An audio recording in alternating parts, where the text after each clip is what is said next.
Hi friends, എല്ലാവർക്കും one clip PSC YouTube ചാനലിലേക്ക് സ്വാഗതം. നമ്മുടെ ഇന്നത്തെ ക്ലാസ് എന്ന് പറയുന്നത് LDC 2024 വേണ്ടി തയ്യാറെടുക്കുന്ന ഒരു ഉദ്യോഗാർത്ഥിയാണെങ്കിൽ നിങ്ങൾ ഉറപ്പായിട്ടും പഠിച്ചിരിക്കേണ്ട 75 ഹോട്ട് ടോപ്പിക്സുകളും 21ഓളം വരുന്ന പ്രീവിയസ് ഇയർ ക്വസ്റ്റ്യൻ പേപ്പറുകളുടെ അനുബന്ധ വസ്തുതകളും ഇതെല്ലാം ഉൾപ്പെടുത്തിക്കൊണ്ടുള്ള ഒരു LDC റാപ്പിഡ് ഡിവിഷൻ സീരീസിലെ 4ാമത്തെ ക്ലാസ് ആണ് നമ്മൾ ഇന്നത്തെ. അപ്പോൾ ഇതുവരെയുള്ള ക്ലാസ്സുകൾ കാണാത്തൊരു ഉദ്യോഗാർത്ഥിയാണെങ്കിൽ നിങ്ങൾക്ക് താഴെ ഡിസ്ക്രിപ്ഷൻ ബോക്സിൽ ഞാൻ കഴിഞ്ഞ ക്ലാസ്സിലെ ലിങ്ക് ഒന്ന് പിൻ ചെയ്തേക്കാം. നിങ്ങളൊന്ന് പോയി കാണാനായിട്ട് ശ്രമിക്കുക. തീർച്ചയായിട്ടും നിങ്ങൾക്ക് ഉപകാരപ്പെടുന്നതായിരിക്കും. ഓക്കെ, അപ്പോൾ നമ്മൾ ഇന്ന് ചർച്ച ചെയ്യാനായിട്ട് പോകുന്നത് വേൾഡ് ജോഗ്രഫി ആണ്. ഈ ഒരു ടോപ്പിക് എന്ന് പറയുന്നത് വൈഡ് ആയിട്ടുള്ള ഒരു ടോപ്പിക്കാണ്. പക്ഷേ നമ്മൾ ഇതിൻ്റെ അകത്ത് 2021 മുതൽ 24 വരെയുള്ള ചോദ്യങ്ങളും അതേപോലെ തന്നെ ഇതിൻ്റെ എല്ലാത്തിൻ്റെയും ബേസ് ചോദ്യങ്ങൾ കൂടി ഉൾപ്പെടുത്തിക്കൊണ്ടാണ് ഈ ഒരു ക്ലാസ് ചെയ്തിരിക്കുന്നത്. തുടക്കക്കാരായിട്ടുള്ള ഒരു ഉദ്യോഗാർത്ഥിക്ക് പോലും ഇനി വരുന്ന എക്സാമുകളിൽ ഉറപ്പായിട്ടും ഒരു 50 മാർക്കെങ്കിലും അടിച്ചെടുക്കാൻ പാകുന്ന തരത്തിലാണ് നമ്മളിത് ചെയ്തിരിക്കുന്നത്. അപ്പോൾ വീഡിയോ മൊത്തമായിട്ട് കാണാനായിട്ട് ശ്രമിക്കുക. നിങ്ങൾക്ക് ഉപകാരപ്രദമാണ് എന്ന് തോന്നുകയാണെങ്കിൽ മറ്റുള്ളവരിലേക്കും കൂടി ഒന്ന് ഷെയർ ചെയ്യുക. ഓക്കെ, അപ്പോൾ നമുക്ക് ഇന്നത്തെ ക്ലാസ്സിലേക്ക് കടക്കാം. ആദ്യത്തെ ചോദ്യത്തിന് മുന്നേ നിങ്ങൾക്ക് എന്താണ് ഈ ഒരു ടോപ്പിക്ക് എന്നതിനെ കുറിച്ച് ഒരു ചെറിയൊരു ഇൻട്രൊഡക്ഷൻ നൽകാം. അതിനുശേഷം നമുക്ക് എന്ത് ചെയ്യാം, നമുക്ക് ഇന്നത്തെ ചോദ്യത്തിലേക്ക് പോകാം. ഓക്കെ, അപ്പൊ നമുക്ക് ഇതിന്റെ ആദ്യം തന്നെ ഒരു ഇൻട്രൊഡക്ഷൻ ഞാൻ തരാം. അതായത് ഭൂമിയുടെയും അതിന്റെ പ്രത്യേകതകളുടെയും മനുഷ്യനുൾപ്പെടെയുള്ള അതിലെ ജീവജാലങ്ങളുടെ ക്രമീകരണത്തെയും കുറിച്ചുള്ള പഠനത്തെയാണ് നമ്മൾ എന്തെന്ന് വിളിക്കുന്നത്? ഭൂമിശാസ്ത്രം അല്ലെങ്കിൽ ജോഗ്രഫി എന്ന് പറയുന്നത്. ഓക്കെ, അപ്പോൾ എന്താണ് ഭൂമിയുടെയും അതിന്റെ പ്രത്യേകതകളുടെയും മനുഷ്യനുൾപ്പെടെയുള്ള അതിലെ ജീവജാലങ്ങളുടെ ക്രമീകരണത്തെയും കുറിച്ചുള്ള പഠനത്തെയാണ് നമ്മൾ എന്തെന്ന് വിളിക്കുന്നത്? ജോഗ്രഫി അല്ലെങ്കിൽ ഭൂമിശാസ്ത്രം എന്ന് വിളിക്കുന്നത്. ഓക്കെ, ഇനി ഭൂമിശാസ്ത്രം എന്നാൽ ഭൂമിയെക്കുറിച്ചുള്ള വിവരം എന്നാണ് അതിൻ്റെ അർത്ഥം. ഓക്കെ, ജോഗ്രഫി എന്ന പേര് ആദ്യമായി ഉപയോഗിച്ചത് ആരാണ് എന്ന് ചോദിച്ചു കഴിഞ്ഞാൽ അത് ഗ്രീക്ക് പണ്ഡിതനായിട്ടുള്ള ഇറാസ്തോസ്തനീസ് ആണ് ആദ്യമായിട്ട് ജോഗ്രഫി എന്ന പദം ഉപയോഗിച്ചത്. അപ്പോൾ ആദ്യമായിട്ട് ആരാണ് ജോഗ്രഫി എന്ന് പറയുന്ന പദം ഉപയോഗിച്ചത് എന്ന് ചോദിച്ചു കഴിഞ്ഞാൽ അത് ഇറാസ്തോസ്തനീസ് ആണ്. അദ്ദേഹം ഗ്രീക്ക് പണ്ഡിതനാണ്. ഒരിക്കൽ PSC ചോദിച്ചതാണ്, താഴെ പറയുന്നവയിൽ ഗ്രീക്ക് പണ്ഡിതനായിട്ടുള്ള ജോഗ്രഫി എന്ന പേര് ആദ്യമായിട്ട് ഉന്നയിച്ച വ്യക്തി ആരാണ് എന്ന് ചോദിച്ചപ്പോൾ അതിൻ്റെ ഉത്തരം ആരായിരുന്നു? ഇറാസ്തോസ്തനീസ് ആണ്. ഇനി ഭൂമിയുടെ ചുറ്റളവ് ആദ്യമായി കണക്കാക്കിയത് ആരാന്ന് ചോദിച്ചാൽ അതിൻ്റെ ഉത്തരവും ആര് തന്നെയാ? ഇറാസ്തോസ്തനീസ് ആണ്. ഗ്രീക്ക് പദങ്ങളായ ജിയോ എന്ന വേർഡിൽ നിന്നും ജിയോ എന്ന വേർഡിന്റെ അർത്ഥമാണ് ഭൂമി എന്ന്. ഇനി ഗ്രാഫോസ് എന്നാൽ വിവരണം എന്നാണ്. ഓക്കെ, ഈ രണ്ട് പദത്തിൽ നിന്നുമാണ് ജോഗ്രഫി എന്ന് പറയുന്ന ഒരു പദം രൂപം കൊണ്ടത്. ഓക്കെ, അപ്പോൾ ഗ്രീക്ക് പദത്തിൽ നിന്നാണ് ജോഗ്രഫി എന്ന വേർഡ് ഡിറൈവ് ചെയ്തത്. അതിൻ്റെ അകത്ത് എന്താണ്? ഗ്രീക്ക് പദങ്ങളായിട്ടുള്ള ജിയോ എന്ന് പറഞ്ഞു കഴിഞ്ഞാൽ അതിൻ്റെ മീനിങ് ആണ് എന്തെന്ന് പറയുന്നത്? ഭൂമി എന്നാണ് അതിൻ്റെ മീനിങ്. ഇനി ഗ്രാഫോസ് എന്നാൽ അതിൻ്റെ മീനിങ് ആണ് വിവരണം എന്ന്. ഓക്കെ, അങ്ങനെ ഭൂമിയുടെ വിവരണം എന്ന് അർത്ഥം ഉദ്ദേശിക്കുന്ന ജോഗ്രഫി എന്ന പദം രൂപം കൊണ്ടത് ഗ്രീക്ക് ഭാഷയിൽ നിന്നാണ്. ഓക്കെ, ഇനി ജോഗ്രഫി എന്ന പദം രൂപം കൊണ്ടിരിക്കുന്ന ഭാഷ ഗ്രീക്ക് ഭാഷയാണ്. ഭൗമ കേന്ദ്ര സിദ്ധാന്തം ആവിഷ്കരിച്ചത് ആരാണ് എന്ന് ചോദിച്ചു കഴിഞ്ഞാൽ അത് ടോളമിയാണ്. ഓക്കെ, അപ്പോൾ ഭൗമകേന്ദ്ര സിദ്ധാന്തം ആവിഷ്കരിച്ച ശാസ്ത്രജ്ഞൻ ആരാണ് എന്ന് ചോദിച്ചാൽ അതിൻ്റെ ഉത്തരം ടോളമിയാണ്. ഭൂമിയാണ് പ്രപഞ്ചത്തിന്റെ കേന്ദ്രം എന്ന് പറയുന്നതാണ് എന്തെന്ന് പറയുന്നത്? ഈ പറയുന്ന ഭൗമ കേന്ദ്ര സിദ്ധാന്തം എന്ന് പറയുന്നത്. ഭൂമിയാണ് പ്രപഞ്ചത്തിന്റെ കേന്ദ്രം എന്ന് പ്രസ്താവിക്കുന്ന സിദ്ധാന്തം. ജോഗ്രഫി അതേപോലെ തന്നെ അൽമജസ്റ്റ് എന്നീ പുസ്തകങ്ങൾ രചിച്ചത് ആരാണ് എന്ന് PSC ചോദിച്ചിട്ടുണ്ട്. പ്രീവിയസ് ഇയർ ക്വസ്റ്റ്യൻ പേപ്പറൊക്കെ വർക്കൗട്ട് ചെയ്യുന്ന ഉദ്യോഗാർത്ഥിയാണെങ്കിൽ നിങ്ങൾ ഉറപ്പായിട്ടും കണ്ടിട്ടുണ്ടാവും ഈ ഒരു ചോദ്യം എന്ന് പറയുന്നത്. അപ്പോൾ ജോഗ്രഫി അതേപോലെ തന്നെ അൽമജസ്റ്റ് എന്നീ പുസ്തകങ്ങൾ രചിച്ചത് ആരാണെന്ന് ചോദിച്ചു കഴിഞ്ഞാൽ അത് ടോളമിയാണ്. ഇനി ഭൂമിയുടെ ഏകദേശ ഭാരം ആദ്യമായി അളന്നത് ആരാന്ന് ചോദിച്ചാൽ അത് ഹെൻറി കാവൻഡിഷ് ആണ്. അപ്പോൾ ഭൂമിയുടെ ഏകദേശ ഭാരം ആദ്യമായി അളന്നത് ഹെൻറി കാവൻഡിഷ് ആണ്. ഭൂമിക്ക് ഗോളാകൃതിയാണെന്ന ആശയം ആദ്യമായി മുന്നോട്ട് വച്ച തത്വചിന്തകനാണ് തെയിൽസ് എന്ന് പറയുന്നത്. ഓക്കെ, അപ്പൊ തെയിൽസ് ആണ് ഭൂമിക്ക് ഗോളാകൃതിയാണെന്ന് ആശയം ആദ്യമായി മുന്നോട്ട് വച്ചത്. ഇനി ഭൂമിക്ക് ഗോളാകൃതിയാണെന്ന് സ്ഥാപിച്ച ഗ്രീക്ക് തത്വചിന്തകനാണ് പൈതഗോറസും അതേപോലെ തന്നെ അരിസ്റ്റോട്ടിലും. അപ്പോൾ ഭൂമിക്ക് ഗോളാകൃതിയാണെന്ന് സ്ഥാപിച്ച ഗ്രീക്ക് തത്വചിന്തകന്മാരാണ് പൈതഗോറസും അതേപോലെ തന്നെ അരിസ്റ്റോട്ടിലും. പൈതഗോറസും അതേപോലെ അരിസ്റ്റോട്ടിലും മുന്നോട്ട് വച്ച ഭൂമിക്ക് ഗോളാകൃതിയാണ് എന്ന ആശയത്തെ ശക്തമായി പിന്താങ്ങിയത് ആരാണെന്ന് ചോദിച്ചാൽ അത് കോപ്പർനിക്കസ് ആണ്. ഓക്കെ, അപ്പോൾ ഈ പറയുന്ന ആശയത്തെ പിന്താങ്ങിയത് കോപ്പർനിക്കസ് ആയിരുന്നു. On the revolution of heavenly spheres എന്ന് പറയുന്ന പുസ്തകം ആരുടെയാണെന്ന് ചോദിച്ചാൽ കോപ്പർനിക്കസിന്റെ പുസ്തകമാണ്. On the revolution of heavenly spheres എന്ന പുസ്തകം കോപ്പർനിക്കസ്. ഇനി ഭൂമിക്ക് ഗോളാകൃതിയാണെന്നും സാങ്കല്പിക അച്ചുതണ്ടിൽ അത് സ്വയം കറങ്ങുന്നു എന്നും അഭിപ്രായപ്പെട്ട ഭാരതീയ ശാസ്ത്രജ്ഞൻ ആരാന്ന് ചോദിച്ചാൽ അത് ആര്യഭടനാണ്. ഓക്കെ, അപ്പോൾ ഭൂമിക്ക് ഗോളാകൃതിയാണെന്നും സാങ്കല്പിക അച്ചുതണ്ടിൽ അത് സ്വയം കറങ്ങുന്നു എന്നും അഭിപ്രായപ്പെട്ട ഭാരതീയ ശാസ്ത്രജ്ഞനാണ് ആര്യഭടൻ. ഭൂമി ഉരുണ്ടതാണെന്ന് തെളിയിച്ച നാവികനാണ് മെഗല്ലൻ എന്ന് പറയുന്നത്. ഭൂമിക്ക് കൃത്യമായ ഗോളാകൃതി ഇല്ലെന്ന് കണ്ടെത്തിയ ശാസ്ത്രജ്ഞനാണ് നമ്മുടെ ഐസക് ന്യൂട്ടൺ.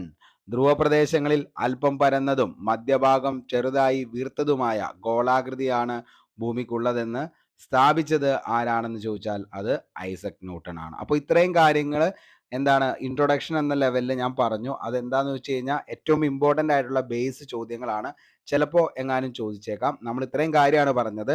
എന്താണ് ഭൂമിശാസ്ത്രം എന്ന് ചോദിച്ചു കഴിഞ്ഞാൽ എന്താണ് ഭൂമിയുടെയും അതിൻ്റെ പ്രത്യേകതകളുടെയും മനുഷ്യനുൾപ്പെടെയുള്ള ജീവജാലങ്ങളുടെ ക്രമീകരണത്തെയും കുറിച്ചുള്ള പഠനത്തെയാണ് നമ്മൾ ഭൂമിശാസ്ത്രം എന്ന് പറയുന്നത്.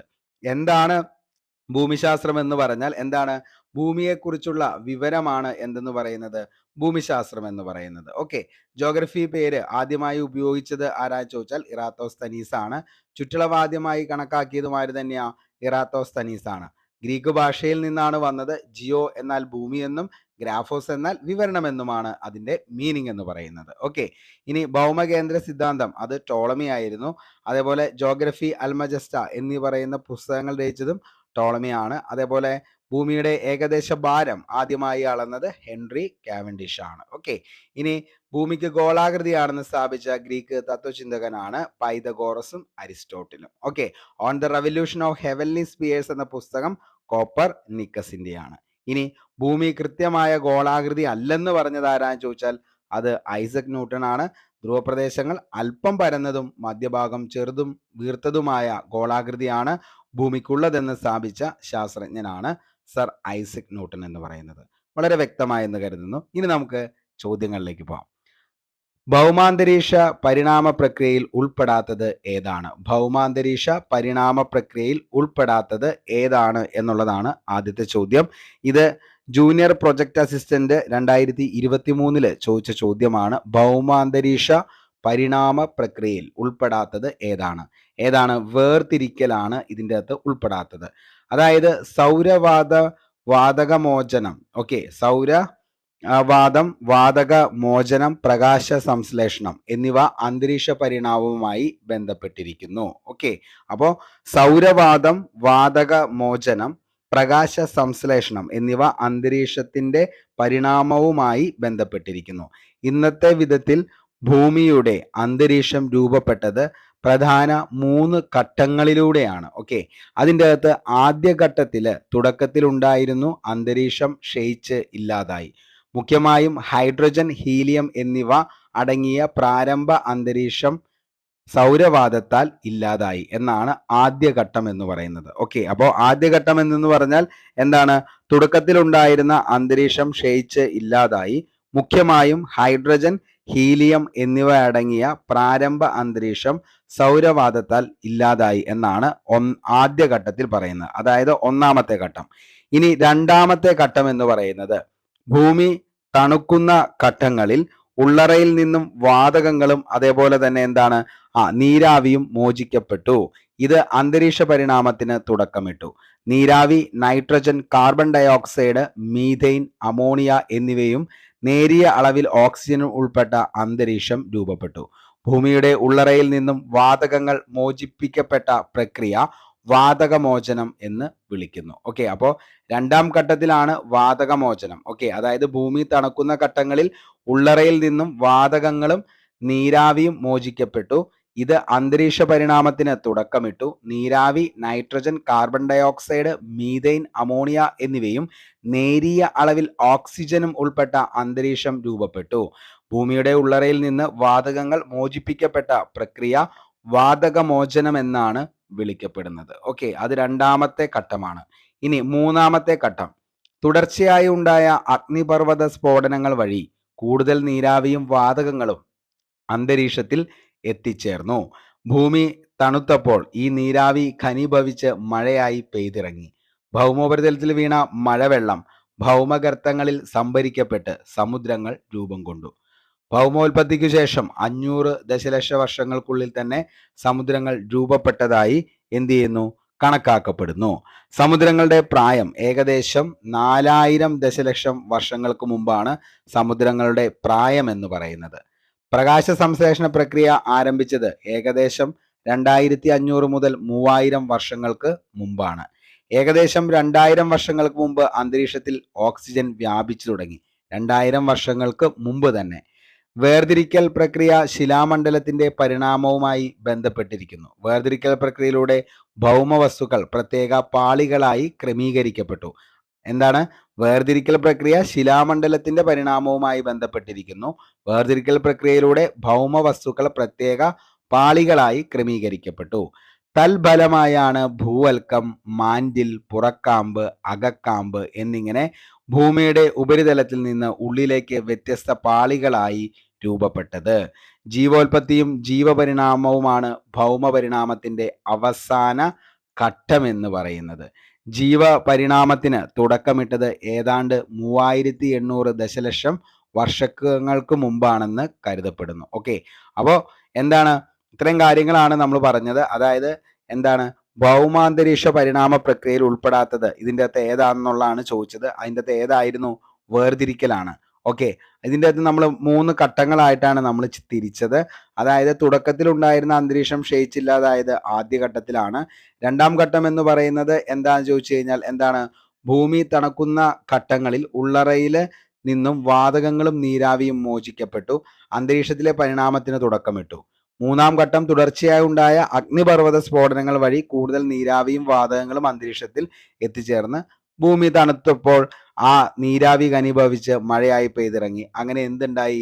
ഭൗമോപരിതലത്തിൽ വീണ വെള്ളം ഭൗമഗർത്തങ്ങളിൽ സംഭരിക്കപ്പെട്ടാണ് എന്തുണ്ടാകുന്നത്? സമുദ്രങ്ങൾ ഉണ്ടാകുന്നത്. അതേപോലെ ഉള്ള കാര്യങ്ങളാണ് നമ്മൾ പറഞ്ഞത്. പിന്നെ ഭൗമോപരിതലത്തിക്ക് ശേഷം 500 ദശലക്ഷം വർഷങ്ങൾക്കുള്ളിൽ തന്നെ സമുദ്രങ്ങൾ രൂപപ്പെട്ടതായി കണക്കാക്കപ്പെടുന്നു.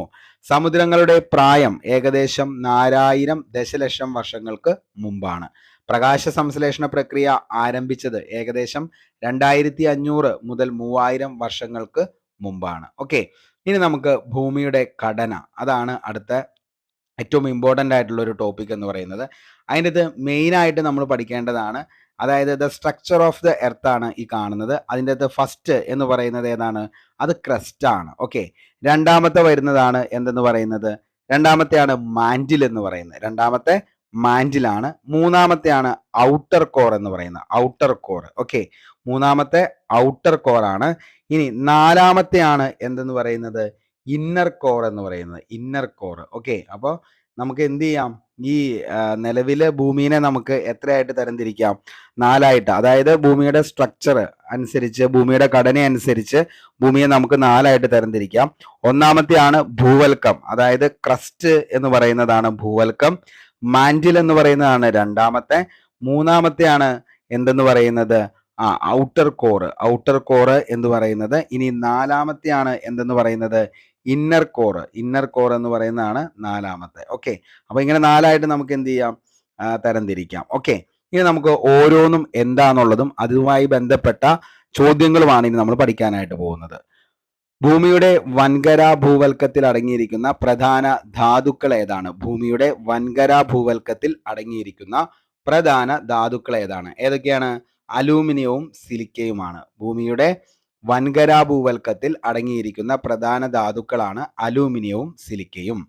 ഭൂകമ്പ തരംഗങ്ങളെ വിശകലനത്തിന്റെ അടിസ്ഥാനത്തിൽ ഭൂമിയുടെ വ്യത്യസ്ത പാളികളായി തരംതിരിച്ചിരിക്കുന്നു. ഒന്നാമത്തെയാണ് നമ്മളിപ്പോൾ പറഞ്ഞു എന്തെന്ന് പറയുന്നത്? ഭൂവൽക്കം എന്ന് പറയുന്നത്. രണ്ടാമത്തെയാണ് മാൻറ്റിൽ എന്ന് പറയുന്നത്. മൂന്നാമത്തെയാണ് പുറക്കാമ്പ് അല്ലെങ്കിൽ ഔട്ടർ കോർ. നാലാമത്തെയാണ് അകക്കാമ്പ് അല്ലെങ്കിൽ ഇന്നർ കോർ എന്ന് പറയുന്നത്. നാലാമത്തെ ഇന്നർ കോർ. ഓക്കെ, അപ്പൊ അങ്ങനെ 4 പാർട്ടായിട്ട് നമുക്ക് തിരിക്കാം. ഭൂമിയുടെ താരതമ്യേന നേർത്ത പുറന്തോടാണ് എന്തെന്ന് പറയുന്നത്? ഭൂവൽക്കം എന്ന് പറയുന്നത്. അപ്പോൾ ഭൂമിയുടെ താരതമ്യേന നേർത്ത പുറംതോടാണ് എന്തെന്ന് പറയുന്നത്, ഈ പറയുന്ന ഏറ്റവും അവസാനം കാണുന്നത് ഈ നേർത്തിരിക്കുന്ന ഇത്രയും ചെറുതായിട്ടുള്ള ഈ ഒരു ഭാഗത്തെയാണ് വളരെ ചെറിയൊരു ലെയർ ആയിട്ട് നമുക്ക് കാണാനായിട്ട് പറ്റും. ഒരു എന്താണ് ലൈറ്റ് ബ്രൗൺ കളറിലുള്ള ഈ ഒരു ഭാഗത്തെയാണ് നമ്മൾ എന്തെന്ന് വിളിക്കുന്നത്, ക്രസ്റ്റ് എന്ന് പറയുന്നത്. അതായത് നേരിയ പുറന്തോടാണ് എന്തെന്ന് പറയുന്നത്, ക്രസ്റ്റ് അല്ലെങ്കിൽ ഭൂവൽക്കം എന്ന് പറയുന്നത്. അതായത് ഏറ്റവും പുറമേയുള്ള ഖരഭാഗമാണ് ഈ ഭൂവൽക്കം എന്ന് പറയുന്നത്. ഇത് ധാതുക്കളുടെയും അതേപോലെ തന്നെ ശിലകളുടെയും കലവറ എന്ന് പറയുന്നതും എന്ത് തന്നെയാണ്, ഭൂവൽക്കത്തെ തന്നെയാണ്. ബാഹ്യ സിലിക്കേറ്റ് മണ്ഡലം എന്ന പേരിൽ അറിയപ്പെടുന്നതും എന്ത് തന്നെയാ, ഈ കാണുന്ന ഭൂവൽക്കത്തെയാണ് ബാഹ്യ സിലിക്കേറ്റ് മണ്ഡലം എന്ന പേരിൽ കാണപ്പെടുന്നതും അറിയപ്പെടുന്നതും. ശിലാനിർമ്മിതമായ കട്ടിയുള്ള ഭാഗമാണ് ഈ ഒരു ഭാഗം എന്ന് പറയുന്നത്. ഓക്കെ, അപ്പോൾ ശിലാനിർമ്മിതമാണ്, വളരെ നേർത്തതാണ്, അതേപോലെ തന്നെ എന്താണ്, കട്ടിയുള്ളതുമായ ഭാഗമാണ്.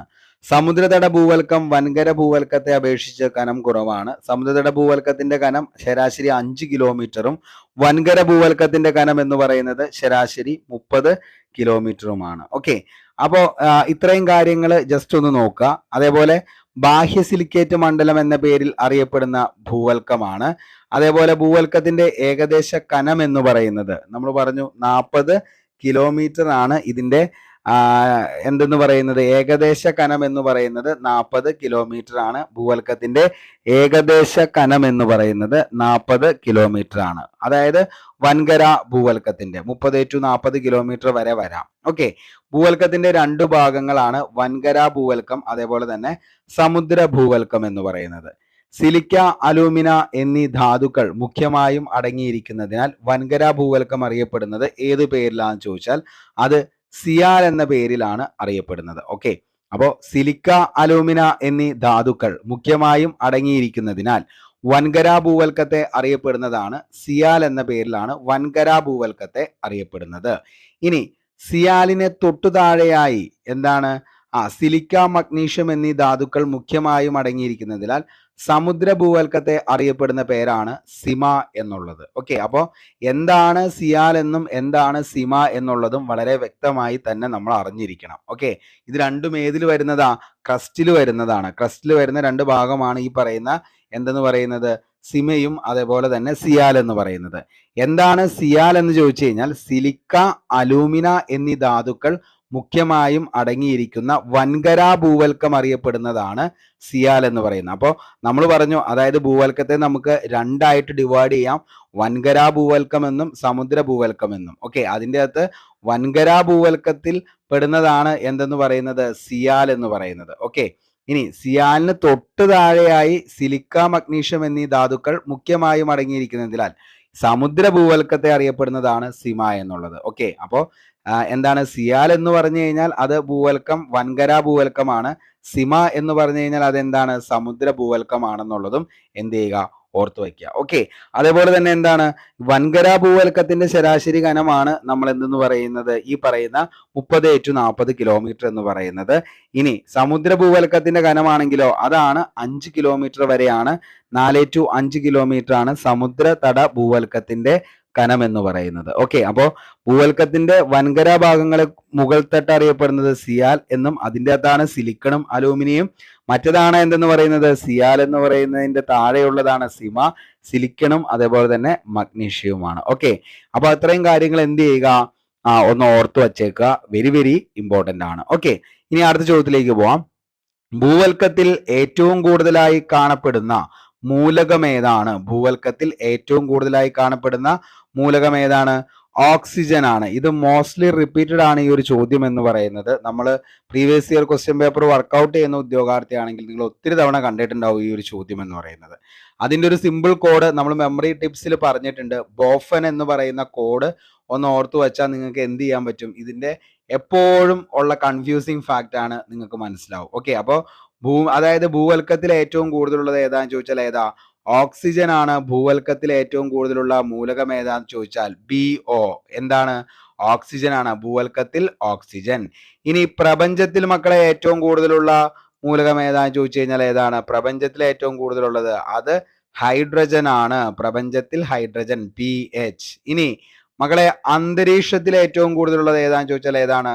അന്തരീക്ഷത്തിൽ നൈട്രജൻ ആണ്. ഓക്കെ, അപ്പോൾ ബൊഫൻ എന്ന് പറയുന്ന ഒരു കോഡ് ഓർത്തു വെച്ചാൽ ഭൂവൽക്കത്തിൽ ഏറ്റവും കൂടുതൽ ഓക്സിജൻ ആണ്, പ്രപഞ്ചത്തിൽ ഏറ്റവും കൂടുതൽ ഹൈഡ്രജൻ ആണ്, അന്തരീക്ഷത്തിൽ ഏറ്റവും കൂടുതൽ ഏതാന്ന് ചോദിച്ചു കഴിഞ്ഞാൽ അത് നൈട്രജൻ ആണ്. അപ്പൊ ബോഫൻ എന്ന് പറയുന്ന കോഡ് ഓർത്തു വെച്ചോ, ഇമ്പോർട്ടന്റ് ആണ്. ബേസ് ആയിട്ടുള്ള ഒരു 3 ചോദ്യത്തിന്റെ ഉത്തരം നമുക്ക് അവിടെ കിട്ടുന്നതായിരിക്കും. ഓക്കെ, ഭൗമോപരിതലത്തിൽ ഏറ്റവും കൂടുതലുള്ള മൂലകം ഏതാന്ന് ചോദിച്ചു കഴിഞ്ഞാൽ അതാണ് ഏതെന്ന് പറയുന്ന ഓക്സിജൻ. അന്തരീക്ഷത്തിൽ ഏറ്റവും കൂടുതലുള്ളത് ഏതാണ്? നൈട്രജൻ ആണ്. ഭൗമോപരിതലത്തിൽ ഏറ്റവും കൂടുതലുള്ള രണ്ടാമത്തെ മൂലകം ചോദിച്ചു കഴിഞ്ഞാൽ അതാണ് സിലിക്കൺ എന്ന് പറയുന്നത്. ഭൗമോപരിതലത്തിൽ ഏറ്റവും കൂടുതലുള്ള ലോഹം ചോദിച്ചു കഴിഞ്ഞാൽ അത് അലൂമിനിയം ആണ്. ഭൗമിയുടെ പിണ്ഡത്തിൽ ഏറ്റവും കൂടുതലുള്ള ലോഹമാണ് ഇരുമ്പ്. പ്രപഞ്ചത്തിന്റെ മൊത്തം ഭാഗവും അടങ്ങിയിരിക്കുന്ന മൂലകമാണ് പ്രപഞ്ചത്തിൽ ഏതാ? ഹൈഡ്രജൻ ആണ്. പ്രപഞ്ചത്തിൽ ഏറ്റവും കൂടുതലുള്ള രണ്ടാമത്തെ മൂലകം ഏതാന്ന് ചോദിച്ചാൽ അതാണ് ഏതെന്ന് പറയുന്നത്? ഹീലിയം എന്ന് പറയുന്നത്. പ്രപഞ്ചത്തിൽ ഏറ്റവും കൂടുതലുള്ള രണ്ടാമത്തെ മൂലകമാണ് ഹീലിയം എന്ന് പറയുന്നത്. ഓക്കെ, അപ്പൊ ബൊഫൻ എന്ന് പറഞ്ഞ കോഡ് ഓർത്ത് വെച്ചോ. അപ്പോൾ എന്താണ് ഈ പറയുന്ന ഭൂമിയില്, പ്രപഞ്ചത്തില്, അന്തരീക്ഷത്തില്, ഇത്രയും ചോദ്യങ്ങളുടെ ഉത്തരം അവിടെ എന്ത് ചെയ്യും? സെറ്റായിട്ട് കിട്ടുന്നതായിരിക്കും. അടുത്ത ചോദ്യത്തിലേക്ക് പോവാം. ഭൂമിയുടെ ആന്തരിക ഘടനയുമായി ബന്ധപ്പെട്ട് ശരിയായ പ്രസ്താവന ഏതാണ്? ഭൂമിയുടെ ആന്തരിക ഘടനയുമായി ബന്ധപ്പെട്ട ശരിയായ പ്രസ്താവന ഏതാണ്? ബ്യൂറേജ് LDC 2023 ചോദിച്ച ചോദ്യമാണ്. ഭൂവൽക്കത്തിലെ ഭൂഖണ്ഡങ്ങളുടെ ഭാഗം സിയാൽ എന്നും സിയാലിന് താഴെ കടൽത്തറ ഭാഗം സിമ എന്നും കാണപ്പെടുന്നു. ഇനി ഭൂവൽക്കവും മാന്റിലും തമ്മിൽ വേർതിരിയുന്ന വരമ്പാണ് ഗുട്ടൻബർഗ് വിഛിന്നത എന്ന് പറയുന്നത്. ഭൂവൽക്കവും പുറക്കാമ്പും ചേർന്നതാണ് ലിത്തോസ്ഫിയർ എന്ന് പറയുന്നത്. ഇനി അടുത്ത എന്താണ്? മാന്റിലിന്റെ ദുർബലമായ മുകൾ ഭാഗത്തെ അസ്തനോസ്ഫിയർ എന്നാണ് വിളിക്കുന്നത്. ഓക്കെ, അപ്പോൾ ഇത്രയും കാര്യങ്ങളാണ് പറഞ്ഞത്. ഇതിൻ്റെ അകത്ത് എന്താണ് നമ്മളോട് ചോദിച്ചേ? ശരിയായ പ്രസ്താവന തിരഞ്ഞെടുക്കുക എന്നാണ്. ഇതിൻ്റെ ശരിയായ പ്രസ്താവന ഏതൊക്കെയാ? 1ഉം 4ഉമാണ് എന്തെന്ന് പറയുന്നത് ശരിയായിട്ടുള്ള പ്രസ്താവന. നമ്മൾ കുറച്ചു മുമ്പ് പറഞ്ഞതാണ് ഈ പ്രസ്താവന. അപ്പോൾ ഈ പ്രസ്താവന രീതിയിലുള്ള ചോദ്യങ്ങൾ വരുമ്പോൾ മക്കളെ നിങ്ങൾ ഒരു കാര്യം ഓർക്കുക. അതായത് ശരിയായ പ്രസ്താവന എന്ന് പറയുമ്പോൾ നമ്മൾ എന്ത് ചെയ്യുക? നമുക്ക് അറിയാവുന്ന ശരിയായ പ്രസ്താവന എടുത്തിട്ട് ബാക്കിയുള്ള എന്ത് ചെയ്യുക? സോർട്ട് ചെയ്യുക. അല്ലെങ്കിൽ എന്ത് ചെയ്യുക? തെറ്റായ പ്രസ്താവന ഏതാന്നുള്ളത് കണ്ടുപിടിച്ചാലും മതി. അതാണ് കുറച്ചുകൂടി എളുപ്പം എന്ന് പറയുന്നത്. Okay, opposite side. ഓക്കെ, അപ്പൊ ഭൂവൽക്കത്തിലെ ഭൂഖണ്ഡങ്ങളുടെ ഭാഗം സിയാൽ എന്നും സിയാലിന്റെ താഴെ കടൽത്തറ ഭാഗം എന്താണ്? സിമ എന്നുമാണ് അറിയപ്പെടുന്നത്. നമ്മൾ കുറച്ചു മുമ്പ് പറഞ്ഞതാണ്. ഓക്കെ, അതേപോലെ തന്നെ എന്താണ്? മാന്റിലിന്റെ ദുർബലമായ മുകൾ ഭാഗത്തെയാണ് എന്തെന്ന് വിളിക്കുന്നത്? അസ്തനോസ്ഫിയർ എന്ന് വിളിക്കുന്നത്. അതായത് ലിത്തോസ്ഫിയറിന് താഴെയായി അർദ്ധദ്രാവകാവസ്ഥയിൽ സ്ഥിതി ചെയ്യുന്ന ഭാഗമാണ് ഈ പറയുന്ന എന്തെന്ന് പറയുന്നത്? അസ്തനോസ്ഫിയർ എന്ന പേരിൽ അറിയപ്പെടുന്നത്. ഓക്കെ, അപ്പോൾ എന്താണ് നിലവില് അതെന്താണ്? ഈ പറയുന്ന ഒരു ദ്രാവകത്തിന്റെ അർദ്ധദ്രാവകത്തിന്റെ അവസ്ഥയിൽ സ്ഥിതി ചെയ്യുന്ന ഭാഗമാണ് ഈ പറയുന്ന അസ്തനോസ്ഫിയർ എന്ന് പറയുന്നത്. അപ്പൊ മാന്റിലിന്റെ ദുർബലമായ ഭാഗം തന്നെയാണ് എന്തെന്ന് പറയുന്നത്? അസ്തനോസ്ഫിയർ. ഓക്കെ, നമുക്ക് ബാക്കി കാര്യങ്ങൾ ചർച്ച ചെയ്യാം. ഭൂവൽക്കത്തിന് താഴെയുള്ള കനം കൂടിയ മണ്ഡലം അറിയപ്പെടുന്നതാണ് എന്തെന്ന് പറയുന്നത്? മാന്റിൽ എന്ന പേരിൽ അറിയപ്പെടുന്നത്. ഓക്കെ, അപ്പോൾ ഭൂവൽക്കത്തിന് താഴെയുള്ള കനം കൂടിയ മണ്ഡലം അറിയപ്പെടുന്നതാണ് എന്തെന്ന് പറയുന്നത്? മാന്റിൽ എന്ന് പറയുന്നത്. ഭൂവൽക്കത്തിന് താഴെ 2900 കിലോമീറ്റർ വരെ വ്യാപിച്ചു കിടക്കുന്നു മാന്റിൽ. ഓക്കെ, ഭൂമിയുടെ പിണ്ഡത്തിൽ ഏറ്റവും കൂടുതലുള്ള ഭാഗം ഏതാന്ന് ചോദിച്ചാൽ 83% മാന്റിൽ തന്നെയാണ്. ഓക്കെ, അപ്പോൾ ഭൂമിയുടെ പിണ്ഡത്തിൽ ഏറ്റവും കൂടുതലുള്ള ഭാഗം എന്ന് ചോദിച്ചു കഴിഞ്ഞാൽ അത് മാന്റിലാണ്, 83%. മാന്റിലിന്റെ ഊഷ്മാവ് 2200 ഡിഗ്രി സെൽഷ്യസ് ആണ്. മാന്റിലിൽ 2 ഭാഗങ്ങളാണുള്ളത്. ഒന്ന് ഉപരിമാന്റിൽ, 2 അധോ മാന്റിൽ. ഓക്കെ, അപ്പോൾ മാന്റിലിന്റെ ഊഷ്മാവ് എന്ന് പറയുന്നത് 2200 ഡിഗ്രി സെൽഷ്യസ് ആണ്. മാന്റിലിൽ 2 ഭാഗങ്ങളാണുള്ളത്, ഉപരിമാന്റിലും അധോ മാന്റിലും. സിലിക്കൺ സംയുക്തങ്ങൾ കൊണ്ട് നിർമ്മിതമായ ഉപരിമാന്റിൽ ഖരാവസ്ഥയിലാണ് സ്ഥിതി ചെയ്യുന്നത്. ഓക്കെ, അപ്പോൾ സിലിക്കൺ സംയുക്തങ്ങൾ കൊണ്ട് നിർമ്മിതമായ ഉപരിമാന്റിൽ എന്താണ്? ഖരാവസ്ഥയിലാണ് സ്ഥിതി ചെയ്യുന്നത്. ഭൂവൽക്കവും മാന്റിലിന്റെ മുകളിലത്തെ ഭാഗവും ചേർന്ന് വരുന്ന പ്രദേശമാണ് ഏതെന്ന് പറയുന്നത്? ലിത്തോസ്ഫിയർ എന്ന് പറയുന്നത്. അപ്പോൾ ഭൂവൽക്കവും മാന്റിലിന്റെ മുകളിലത്തെ ഭാഗവും ചേർന്ന് വരുന്ന പ്രദേശ എന്തെന്ന് പറയുന്നത്? ലിത്തോസ്ഫിയർ എന്ന പറയുന്നത്. ഇവിടെ നോക്കിയ ഭൂവൽക്കവും പുറക്കാമ്പും ചേരുന്നത്, അതുകൊണ്ടാണ് ഇത് എന്തെന്ന് പറയുന്നത്? തെറ്റായിട്ട് വരുന്നത്. അപ്പോൾ ഭൂവൽക്കവും മാന്റിലിന്റെ മുകളിലത്തെ ഭാഗവും ചേർന്ന് വരുന്ന പ്രദേശമാണ് ലിത്തോസ്ഫിയർ. ഭൗമ ഉപരിതലത്തിൽ നിന്ന് പരമാവധി 200 കിലോമീറ്റർ വരെ കനത്തിലുള്ള പാളിയാണ് ശിലാമണ്ഡലം എന്ന് പറയുന്നത്. സ്ഥലമണ്ഡലം, ശിലാമണ്ഡലം, പാറക്കെട്ട് നിറഞ്ഞ മണ്ഡലം എന്നീ പേരുകളിൽ അറിയപ്പെടുന്നതും ഏത് തന്നെയാ? ലിത്തോസ്ഫിയർ തന്നെയാണ്. ഓക്കെ, അപ്പോൾ സ്ഥലമണ്ഡലം, ശിലാമണ്ഡലം, പാറക്കെട്ട് നിറഞ്ഞ മണ്ഡലം എന്നീ പേരുകളിൽ അറിയപ്പെടുന്നതും ലിത്തോസ്ഫിയർ ആണ്. താഴെയായി അർദ്ധദ്രാവകാവസ്ഥയിൽ സ്ഥിതി ചെയ്യുന്ന ഭാഗമാണ് അസ്തനോസ്ഫിയർ. അപ്പോൾ എന്താണ്? ലിത്തോസ്ഫിയറിന് താഴെയായി അർദ്ധദ്രാവകാവസ്ഥയിൽ സ്ഥിതി ചെയ്യുന്ന ഭാഗത്തെ പറയുന്ന പേരാണ് എന്തെന്ന് പറയുന്നത്? അസ്തനോസ്ഫിയർ എന്ന പേരിൽ അറിയപ്പെടുന്നത്.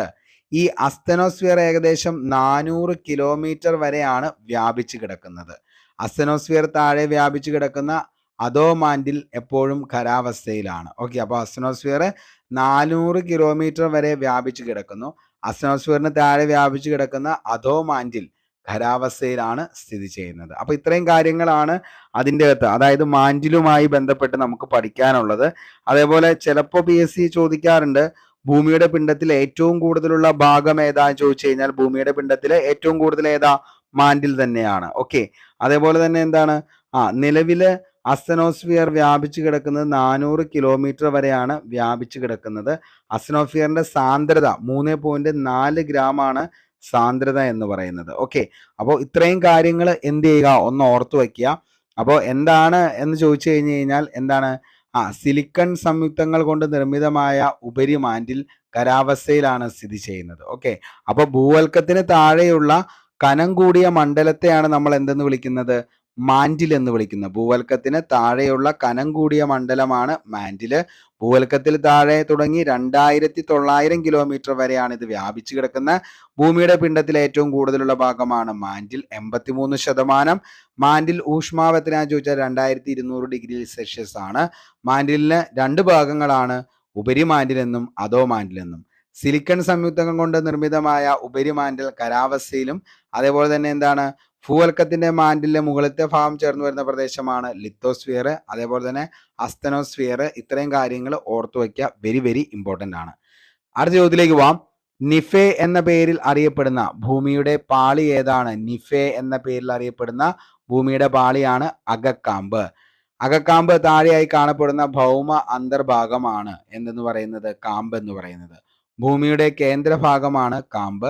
മാന്റിലിന്റെ താഴെ തുടങ്ങി 2900 കിലോമീറ്റർ മുതൽ 6371 കിലോമീറ്റർ വരെ കാമ്പ് വ്യാപിച്ചിരിക്കുന്നു. കാമ്പിനെ 2 ഭാഗങ്ങളായിട്ടാണ് തിരിച്ചിരിക്കുന്നത്, അകക്കാമ്പെന്നും പുറക്കാമ്പെന്നും. അങ്ങനെ 2 ഭാഗങ്ങളായിട്ടാണ് കാമ്പിനെ തിരിച്ചിരിക്കുന്നത്. പുറക്കാമ്പിലെ പദാർത്ഥങ്ങൾ ഉരുകിയ അവസ്ഥയിലാണ്, എന്നാൽ അകക്കാമ്പിലെ ഉയർന്ന മർദ്ദം മൂലം ഖരാവസ്ഥയിലാണ് സ്ഥിതി ചെയ്യുന്നത്.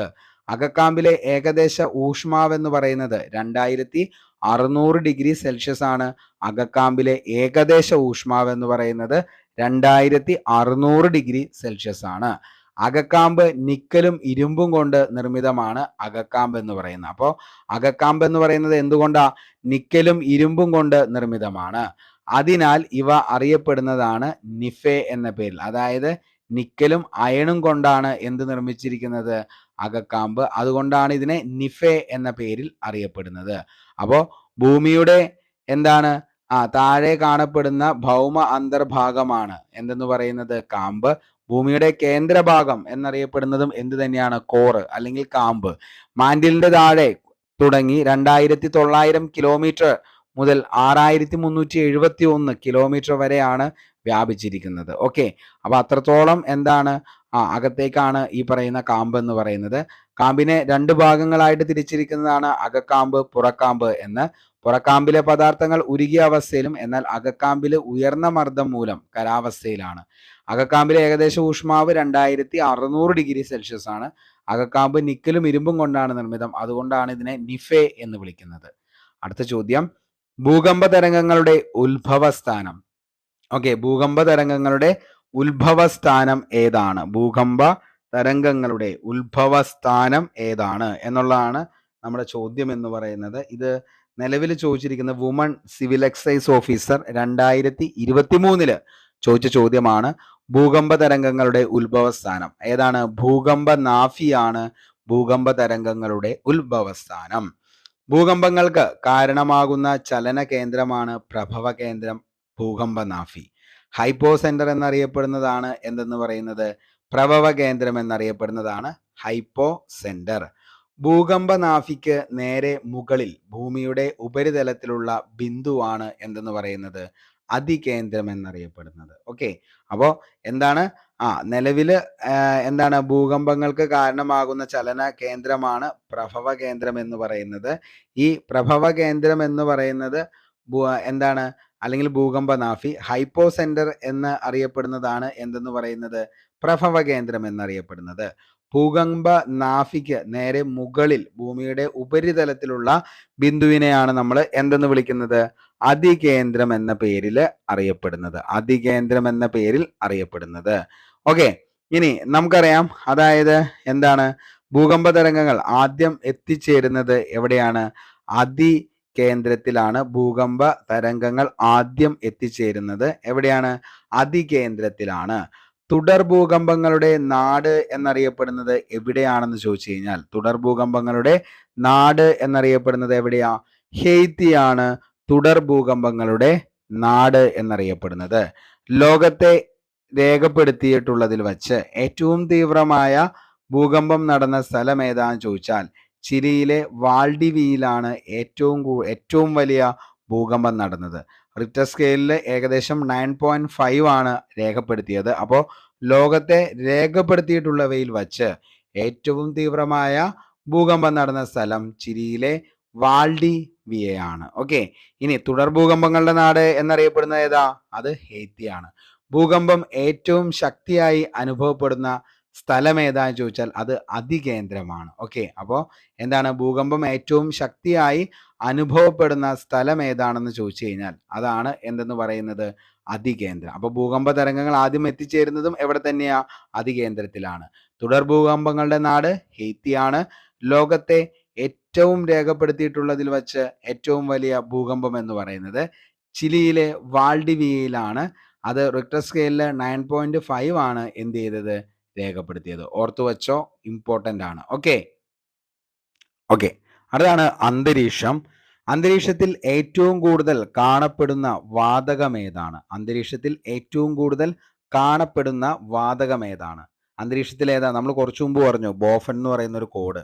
അപ്പോൾ ഭൂവൽക്കത്തിൽ ഏതാണ്? പ്രപഞ്ചത്തിൽ ഏതാണ്? അന്തരീക്ഷത്തിൽ നൈട്രജൻ ആണ്. ഓക്കെ, അപ്പോൾ ആ ഒരു കോഡ് പഠിച്ചു കഴിഞ്ഞാൽ തന്നെ നമുക്ക് എന്ത് ചെയ്യാൻ പറ്റും? കുറേ പോയിന്റ്സിന് അവിടെ ഉത്തരങ്ങളിലേക്ക് എത്താനായിട്ട്. അപ്പോൾ നൈട്രജൻ ആണ് അതിൻ്റെ ഉത്തരം എന്ന് പറയുന്നത്. അന്തരീക്ഷത്തിൽ അടങ്ങിയിരിക്കുന്ന വിവിധ വാതകങ്ങളുടെ 3-ാം സ്ഥാനവും 4-ാം സ്ഥാനവും വരുന്ന വാതകങ്ങൾ ഏതെല്ലാം എന്നുള്ളത്. ഓക്കെ, അത് ഇൻസ്പെക്ടിംഗ് അസിസ്റ്റന്റ് മെയിൻസ് 2022 ചോദിച്ചതും ഈ ചോദ്യം എന്ന് പറയുന്നത് 2023 ബീറ്റ് ഫോറസ്റ്റ് ഓഫീസറിനും അതേപോലെ ഫീമെയിൽ അസിസ്റ്റന്റ് പ്രിസൺ ഓഫീസറിനും ചോദിച്ച ചോദ്യമാണ്. അന്തരീക്ഷത്തിൽ അടങ്ങിയിരിക്കുന്ന വിവിധ വാതകങ്ങളുടെ 3-ാം സ്ഥാനവും അതേപോലെ തന്നെ 4-ാം സ്ഥാനവും വരുന്ന വാതകങ്ങൾ ഏതൊക്കെയാ? ആർഗണും അതേപോലെ തന്നെ കാർബൺ ഡൈ ഓക്സൈഡുമാണ് 3-ാം സ്ഥാനവും 4-ാം സ്ഥാനവും കൈയേറുന്നത്. ഓക്കെ, ഇനി ഭൂമിയെ ആവരണം ചെയ്തിരിക്കുന്ന വായുവിന്റെ പുതപ്പിനെയാണ് നമ്മൾ എന്തെന്ന് വിളിക്കുന്നത്? അന്തരീക്ഷം എന്ന് പറയുന്നത്. അപ്പോൾ ഭൂമിയെ ആവരണം ചെയ്തിരിക്കുന്ന വായുവിന്റെ പുതപ്പാണ് അന്തരീക്ഷം. വിവിധ തരത്തിലുള്ള വാതകങ്ങളും ജലബാഷ്പവും പൊടിപടലങ്ങളും അടങ്ങിയതാണ് അന്തരീക്ഷം എന്ന് പറയുന്നത്. ഓക്കെ, അപ്പോൾ വിവിധ തരത്തിലുള്ള വാതകങ്ങളും ജലബാഷ്പവും പൊടിപടലങ്ങളും അടങ്ങിയതാണ് അന്തരീക്ഷം. അന്തരീക്ഷത്തിൽ അടങ്ങിയിരിക്കുന്ന വാതകങ്ങൾ 99% ഉൾക്കൊള്ളുന്നത്. അതിൽ നൈട്രജൻ എന്ന് പറയുന്നത് 78%, ഓക്സിജൻ 20%, ആർഗൺ എന്ന് പറയുന്നത് 0.93% ഏതെന്ന് പറയുന്നത് ഈ പറയുന്ന ആർഗൺ എന്ന് പറയുന്നത്. കാർബൺ ഡൈ ഓക്സൈഡ് എത്രയാ? 0.036% ആണ് കാർബൺ ഡൈ ഓക്സൈഡ്. അത്രയെങ്കിലും നമ്മൾ എന്ത് ചെയ്യുക? പഠിച്ചു വയ്ക്കുക. ഇനി ഓസോൺ എത്രയാന്ന് വെച്ച് കഴിഞ്ഞാൽ 0.01 ആണ്. നിയോൺ ആണെങ്കിൽ 0.002, ഹീലിയം 0.005, ക്രിപ്റ്റോൺ 0.001, ഹൈഡ്രജൻ ആണെങ്കിൽ 0.0005 ആണ്. ഓക്കെ, അപ്പോൾ ജസ്റ്റ് അതൊന്ന് പറഞ്ഞു എന്ന് മാത്രമേ ഉള്ളൂ. ആദ്യത്തെ ഒരു 4 നമ്മൾ ഓർത്ത് വയ്ക്കുക. അതായത് നൈട്രജൻ 78.8%, ഓക്സിജൻ എന്ന് പറയുന്നത് 20.9%, ആർഗൺ എന്ന് പറയുന്നത് 0.93%, ഇനി കാർബൺ ഡൈ ഓക്സൈഡ് എത്രയാണെന്ന് ചോദിച്ചാൽ 0.036% ആണ്. അത്രയെങ്കിലും എന്ത് ചെയ്യുക, ഓർത്തു വയ്ക്കുക. ഓക്കെ. ഇനി ഭൂമിയിൽ ജീവൻ നിലനിർത്തുന്നതിന് കാരണമായ വാതകമാണ് ഓക്സിജൻ.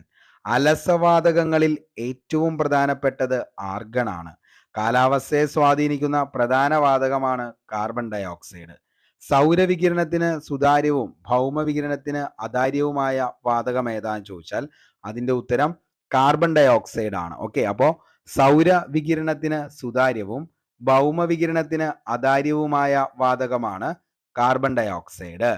എയറോസോളുകൾ എന്നറിയപ്പെടുന്നത് എന്താണ് എന്ന് ചോദിച്ചു കഴിഞ്ഞാൽ പൊടിപടലത്തെയാണ് നമ്മൾ എന്തെന്ന് വിളിക്കുന്നത്, എറോസോളുകൾ എന്ന പേരിൽ അറിയപ്പെടുന്നത്.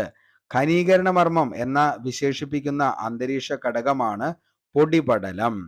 മേഘരൂപീകരണത്തിന് സഹായിക്കുന്നതിനാലാണ് ഇവ ഇങ്ങനെ അറിയപ്പെടുന്നത്.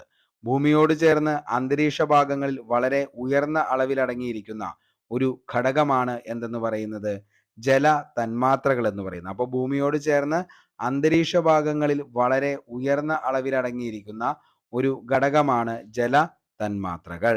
ഇനി ബാഷ്പീകരണ പ്രക്രിയയിലൂടെ ജലം നീരാവിയായി അന്തരീക്ഷത്തിൽ എത്തിച്ചേരുന്നത്. മേഘരൂപീകരണം നടന്നാണ് അങ്ങനെ എന്തുണ്ടാകുന്നത്, മഴയുണ്ടാകുന്നത്. ഓക്കെ. അപ്പോൾ എന്തൊക്കെയാണ് നമ്മൾ പറഞ്ഞത്, അതായത് അന്തരീക്ഷത്തിൽ അടങ്ങിയിരിക്കുന്ന വാതകങ്ങൾ 99% ഉൾക്കൊള്ളുന്നതിൽ nitrogen 78, oxygen 20, argon 0.93, carbon dioxide 0.36. ഭൂമിയിൽ ജീവൻ നിലനിർത്തുന്നതിന് കാരണമായത് ഓക്സിജനും അലസവാതകങ്ങളിൽ ഏറ്റവും പ്രധാനപ്പെട്ടത് ആർഗൺ ആണ്. നമുക്കറിയാം ഫിലമെന്റ് ലാമ്പുകളിൽ എന്താണ് നിറയ്ക്കുന്ന അലസവാതകമാണ് എന്തെന്ന് പറയുന്നത്, ആർഗൺ എന്ന് പറയുന്നത്. ഓക്കെ. കാലാവസ്ഥയെ സ്വാധീനിക്കുന്ന പ്രധാന ഘടകം ഏതാണെന്ന് ചോദിച്ചാൽ അത് കാർബൺ ഡൈ ഓക്സൈഡ് ആണ്. അങ്ങനെയാണെങ്കിൽ മക്കളെ ഇന്നത്തെ നമ്മുടെ ഹോട്ട് ക്വസ്റ്റ്യൻ എന്താണെന്ന് ചോദിച്ചു കഴിഞ്ഞാൽ ഹൈഡ്രജൻ ബലൂണുകളിൽ നിറയ്ക്കുന്ന വാതകം ഏതാന്നുള്ളത് നിങ്ങൾ കമന്റ് ബോക്സിൽ ഒന്ന് രേഖപ്പെടുത്തുക. അപ്പോൾ ഇന്നത്തെ ഹോട്ട് ക്വസ്റ്റ്യനിൽ ഏറ്റവും ആദ്യം അയക്കുന്ന 5 പേർക്ക് ഒരു ചെറിയൊരു ഗിഫ്റ്റ് ഒക്കെ ഉണ്ട്. അത് ഇപ്പോഴല്ല, പിന്നീട് ഞാൻ പറയാം. അപ്പോൾ എന്താണെന്ന് വെച്ച് കഴിഞ്ഞാൽ ഇന്നത്തെ ചോദ്യം ഇതാണ്, അതായത് ഹൈഡ്രജൻ ബലൂണുകളിൽ നിറയ്ക്കുന്ന വാതകം ഏതാന്നുള്ളത് താഴെ കമന്റ് ചെയ്യുക. ഓക്കെ. ഇനി അടുത്തത് അന്തരീക്ഷത്തിൽ ഏറ്റവും കൂടുതൽ കാണപ്പെടുന്ന വാതകം. അന്തരീക്ഷത്തിൽ ഏറ്റവും കൂടുതൽ കാണപ്പെടുന്ന വാതകം ഏതാണ്? നൈട്രജൻ ആണ്. നമ്മൾ പറഞ്ഞതാണ്. ഓക്കെ. ഇനി നമ്മൾ പറഞ്ഞു carbon dioxide, nitrogen, argon ഇവയൊക്കെയാണ് വരുന്നത്. ഇനി നമുക്ക് അന്തരീക്ഷത്തിലെ പാളികളെ കുറിച്ച് പഠിക്കാം. അതാണ് ഏറ്റവും ഇമ്പോർട്ടൻ്റ് ആണ്. അതായത് ഏറ്റവും ആദ്യം വരുന്നത് ട്രോപ്പോസ്ഫിയർ, രണ്ടാമത് സ്ട്രാറ്റോസ്ഫിയർ, അത് കഴിഞ്ഞാൽ മിസോസ്ഫിയർ, അത് കഴിഞ്ഞാൽ തെർമോസ്ഫിയർ, അത് കഴിഞ്ഞാൽ എക്സോസ്ഫിയർ. ഇതാണ് അന്തരീക്ഷത്തിലെ പാളികൾ എന്ന് പറയുന്നത്. ഇപ്പോൾ PSC ഓരോന്നിൻ്റെയും എത്ര കിലോമീറ്ററിലാണ് ഇത് വ്യാപിച്ചിരിക്കുന്നതെന്ന് ചോദിക്കാറുണ്ട്. അങ്ങനെയാണെങ്കിൽ നോക്കിയേ, ട്രോപ്പോസ്ഫിയർ ആണ് ഈ ആദ്യം കാണുന്നത്. In this layer appears meteorological and climatic phenomena എന്ന് പറയുന്നത് എവിടെയാ? ഈ പറയുന്ന ട്രോപ്പോസ്ഫിയറിലാണ്. കണ്ടോ, ട്രോപ്പോസ്ഫിയർ ആണ് ഈ ഫസ്റ്റ്. അതായത് ഭൂമിയോട് ഏറ്റവും അടുത്ത് സ്ഥിതി ചെയ്യുന്ന അന്തരീക്ഷ പാളി ഏതാന്ന് ചോദിച്ചാൽ മക്കളെ അത് ഏതാണ്? അതാണ് ട്രോപ്പോസ്ഫിയർ. കണ്ടോ, പാരച്യൂട്ടൊക്കെ പൊങ്ങി പോണുണ്ടോ? അപ്പൊ ഭൂമിയോട് ഏറ്റവും അടുത്ത്. അപ്പൊ നമ്മൾ പാരച്യൂട്ടിലൊക്കെ പോകുമ്പോൾ ഏത് വഴിക്കേക്കടെയാണ് പോകുന്നത്? ഈ പറയുന്ന ട്രോപ്പോസ്ഫിയറിലൂടെയാണ് പോകുന്നത് എന്ന് ഓർത്താൽ മതി. ഓക്കെ. ഇനി അടുത്ത് നോക്കിയേ, സ്ട്രാറ്റോസ്ഫിയർ ഏകദേശം 50 കിലോമീറ്റർ മുതൽ വ്യാപിച്ച് കിടക്കുന്നതാണ് സ്ട്രാറ്റോസ്ഫിയർ എന്ന് പറയുന്നത്. Stratosphere it contains the ozone layer that protects earth from ultraviolet raise. അതായത് UV റേസിൽ നിന്നും നമ്മളെ സംരക്ഷിക്കപ്പെടുന്നത് എവിടെയാണെന്ന് ചോദിച്ചു കഴിഞ്ഞാൽ സ്ട്രാറ്റോസ്ഫിയറിലാണ്. നമ്മൾ പറയാറുണ്ട് ഈ ഓസോൺ പാളിയൊക്കെ കാണപ്പെടുന്നത് ഏത് അന്തരീക്ഷ പാളിയിലാണ് എന്ന് ചോദിച്ചു കഴിഞ്ഞാൽ മക്കളെ അത് ഏതാ? ഈ പറയുന്നത് നമ്മുടെ സ്ട്രാറ്റോസ്ഫിയറിലാണ്. അതേ വിമാനം പോകണമെങ്കിൽ വിമാനമൊക്കെ പോകണുണ്ടോ? ഓക്കെ. അപ്പോൾ ഈ പറയുന്ന സ്ട്രാറ്റോസ്ഫിയർ, ഓക്കെ, സ്ട്രാറ്റോസ്ഫിയറിലാണ് വിമാനങ്ങളും കാര്യങ്ങളൊക്കെ പോകുന്നത്. അതേപോലെ തന്നെ നമ്മളെ അതായത് സൗരവികിരണങ്ങളിൽ നിന്നും രക്ഷിക്കുന്ന അൾട്രാവയലറ്റ് രശ്മികളെയൊക്കെ തടയുന്നത് ഓസോൺ എന്ന് പറയുന്നത് സ്ഥിതി ചെയ്യുന്നത് നമ്മുടെ ഈ സ്ഥലത്താണ്. എവിടെ? സ്ട്രാറ്റോസ്ഫിയർ. അടുത്ത് നോക്കി, mesosphere. Okay. It is the coldest layer of the atmosphere. Okay. ഇവിടെയാണ് എന്തെന്ന് പറയുന്നത്, -80 ഡിഗ്രി ഒക്കെയാണ് ഇവിടുത്തെ ശരിക്കും പറഞ്ഞു കഴിഞ്ഞാൽ ഊഷ്മാവ്. അതായത് എത്ര ഡിഗ്രി സെൽഷ്യസ് ആണെന്ന് വെച്ച് കഴിഞ്ഞാൽ -80 ഡിഗ്രിയാണ്. It is the coolest layer of atmosphere. അതായത് അന്തരീക്ഷത്തിലെ ഏറ്റവും തണുത്ത ഭാഗം എന്നറിയപ്പെടുന്നത് എവിടെയാണ്? ഈ മിസോസ്ഫിയർ. അതായത് ഈ ഉൽക്കാവർഷങ്ങളൊക്കെ ഉണ്ടായി കഴിയുമ്പോൾ ഇത് ഇവിടെ വെച്ചാണ് എന്ത് ചെയ്യുന്നത്, കത്തി തീർന്ന് താഴത്തേക്ക് വരുന്നത്. അല്ലെങ്കിൽ ചിലപ്പോൾ അങ്ങനെയൊക്കെ തന്നെ വന്ന് പരിപാടി തീരാനുള്ള ചാൻസ് ഒക്കെ ഉണ്ട്. പക്ഷേ എന്താണ് മിസോസ്ഫിയർ, അതായത് it is the coolest Real of the atmosphere. ഏറ്റവും കൂടുതൽ തണുത്ത ഭാഗം എന്നറിയപ്പെടുന്നത് ഈ ഭാഗമാണ്. കണ്ടോ ഉൽക്കകളൊക്കെ വന്ന് കത്തി തീർന്ന ഈ കാണുന്നത്. ഓക്കെ, അടുത്തതാണ് അയണോസ്ഫിയർ എന്ന് പറയുന്നത്. In this layer appear the northern lights. ഇത് ഹയസ്റ്റ് ടെമ്പറേച്ചർ 1500 ഡിഗ്രി ആണ് ഇവിടുത്തെ ടെമ്പറേച്ചർ എന്ന് പറയുന്നത്.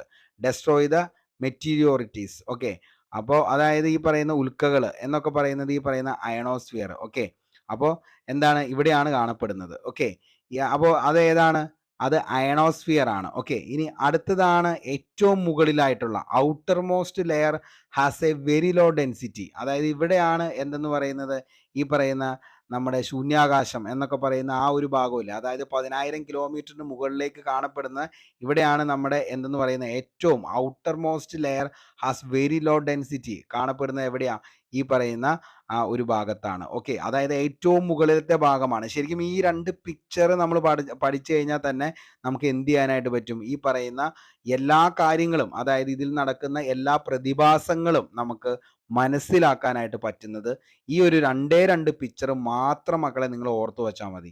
അത്രയും കഴിഞ്ഞു കഴിഞ്ഞാൽ അന്തരീക്ഷവും അന്തരീക്ഷത്തിലെ പാളികൾ എന്ന് പറയുന്ന ഈ ഒരു ഭാഗത്ത് നിന്ന് നിങ്ങൾക്ക് വരുന്ന എല്ലാ ചോദ്യങ്ങളുടെ ഉത്തരങ്ങളിലേക്കും നിങ്ങൾക്ക് സിമ്പിളായിട്ട് എത്താനായിട്ട് പറ്റും ഈ രണ്ട് പിക്ചർ. അപ്പോൾ നമ്മൾ ഇതുവരെ ആയിട്ടും നമ്മുടെ ചാനൽ കണ്ട് നിങ്ങൾ നിലവിൽ സബ്സ്ക്രൈബ് ചെയ്യാത്ത ആളുകളാണെങ്കിൽ എത്രയും പെട്ടെന്ന് എന്ത് ചെയ്യുക, നമ്മുടെ ചാനൽ ഒന്ന് സബ്സ്ക്രൈബ് ചെയ്തേക്കുക. കാരണം അതിനുശേഷം നമ്മുടെ എന്ത് ചെയ്യുക, നേരെ ടെലഗ്രാം ചാനലിൽ ഒന്ന് പോയിട്ട് എന്ത് ചെയ്യുക, ജോയിൻ ചെയ്യുക. അവിടെ നിങ്ങൾക്ക് വേണ്ടിയിട്ടുള്ള നോട്ട്, അതേപോലെ ഇതിൻ്റെ PDF നോട്ട് അവിടെ അവൈലബിൾ ആയിരിക്കും.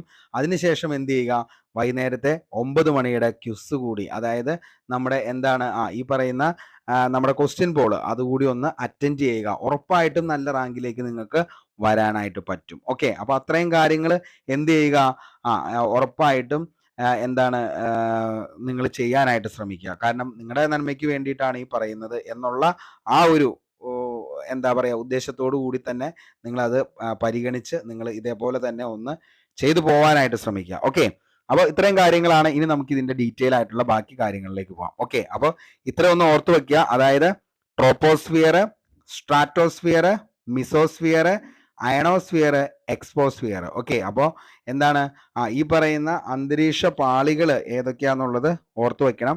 അപ്പോൾ അത് ഏത് സമയത്ത് എന്തൊക്കെ കാര്യങ്ങളാണ് അവിടെ പ്രതിഭാസങ്ങൾ നടക്കുന്നത് എന്നുള്ളത് കൂടി നമുക്കിനി പഠിച്ച് സെറ്റ് ആവാം. ഓക്കെ, ട്രോപ്പോസ്ഫിയറിൽ ഏറ്റവും കൂടുതൽ കാണപ്പെടുന്ന വാതകം ഏതാണ്? ട്രോപ്പോസ്ഫിയറിൽ ഏറ്റവും കൂടുതൽ കാണപ്പെടുന്ന വാതകം ഏതാണ്?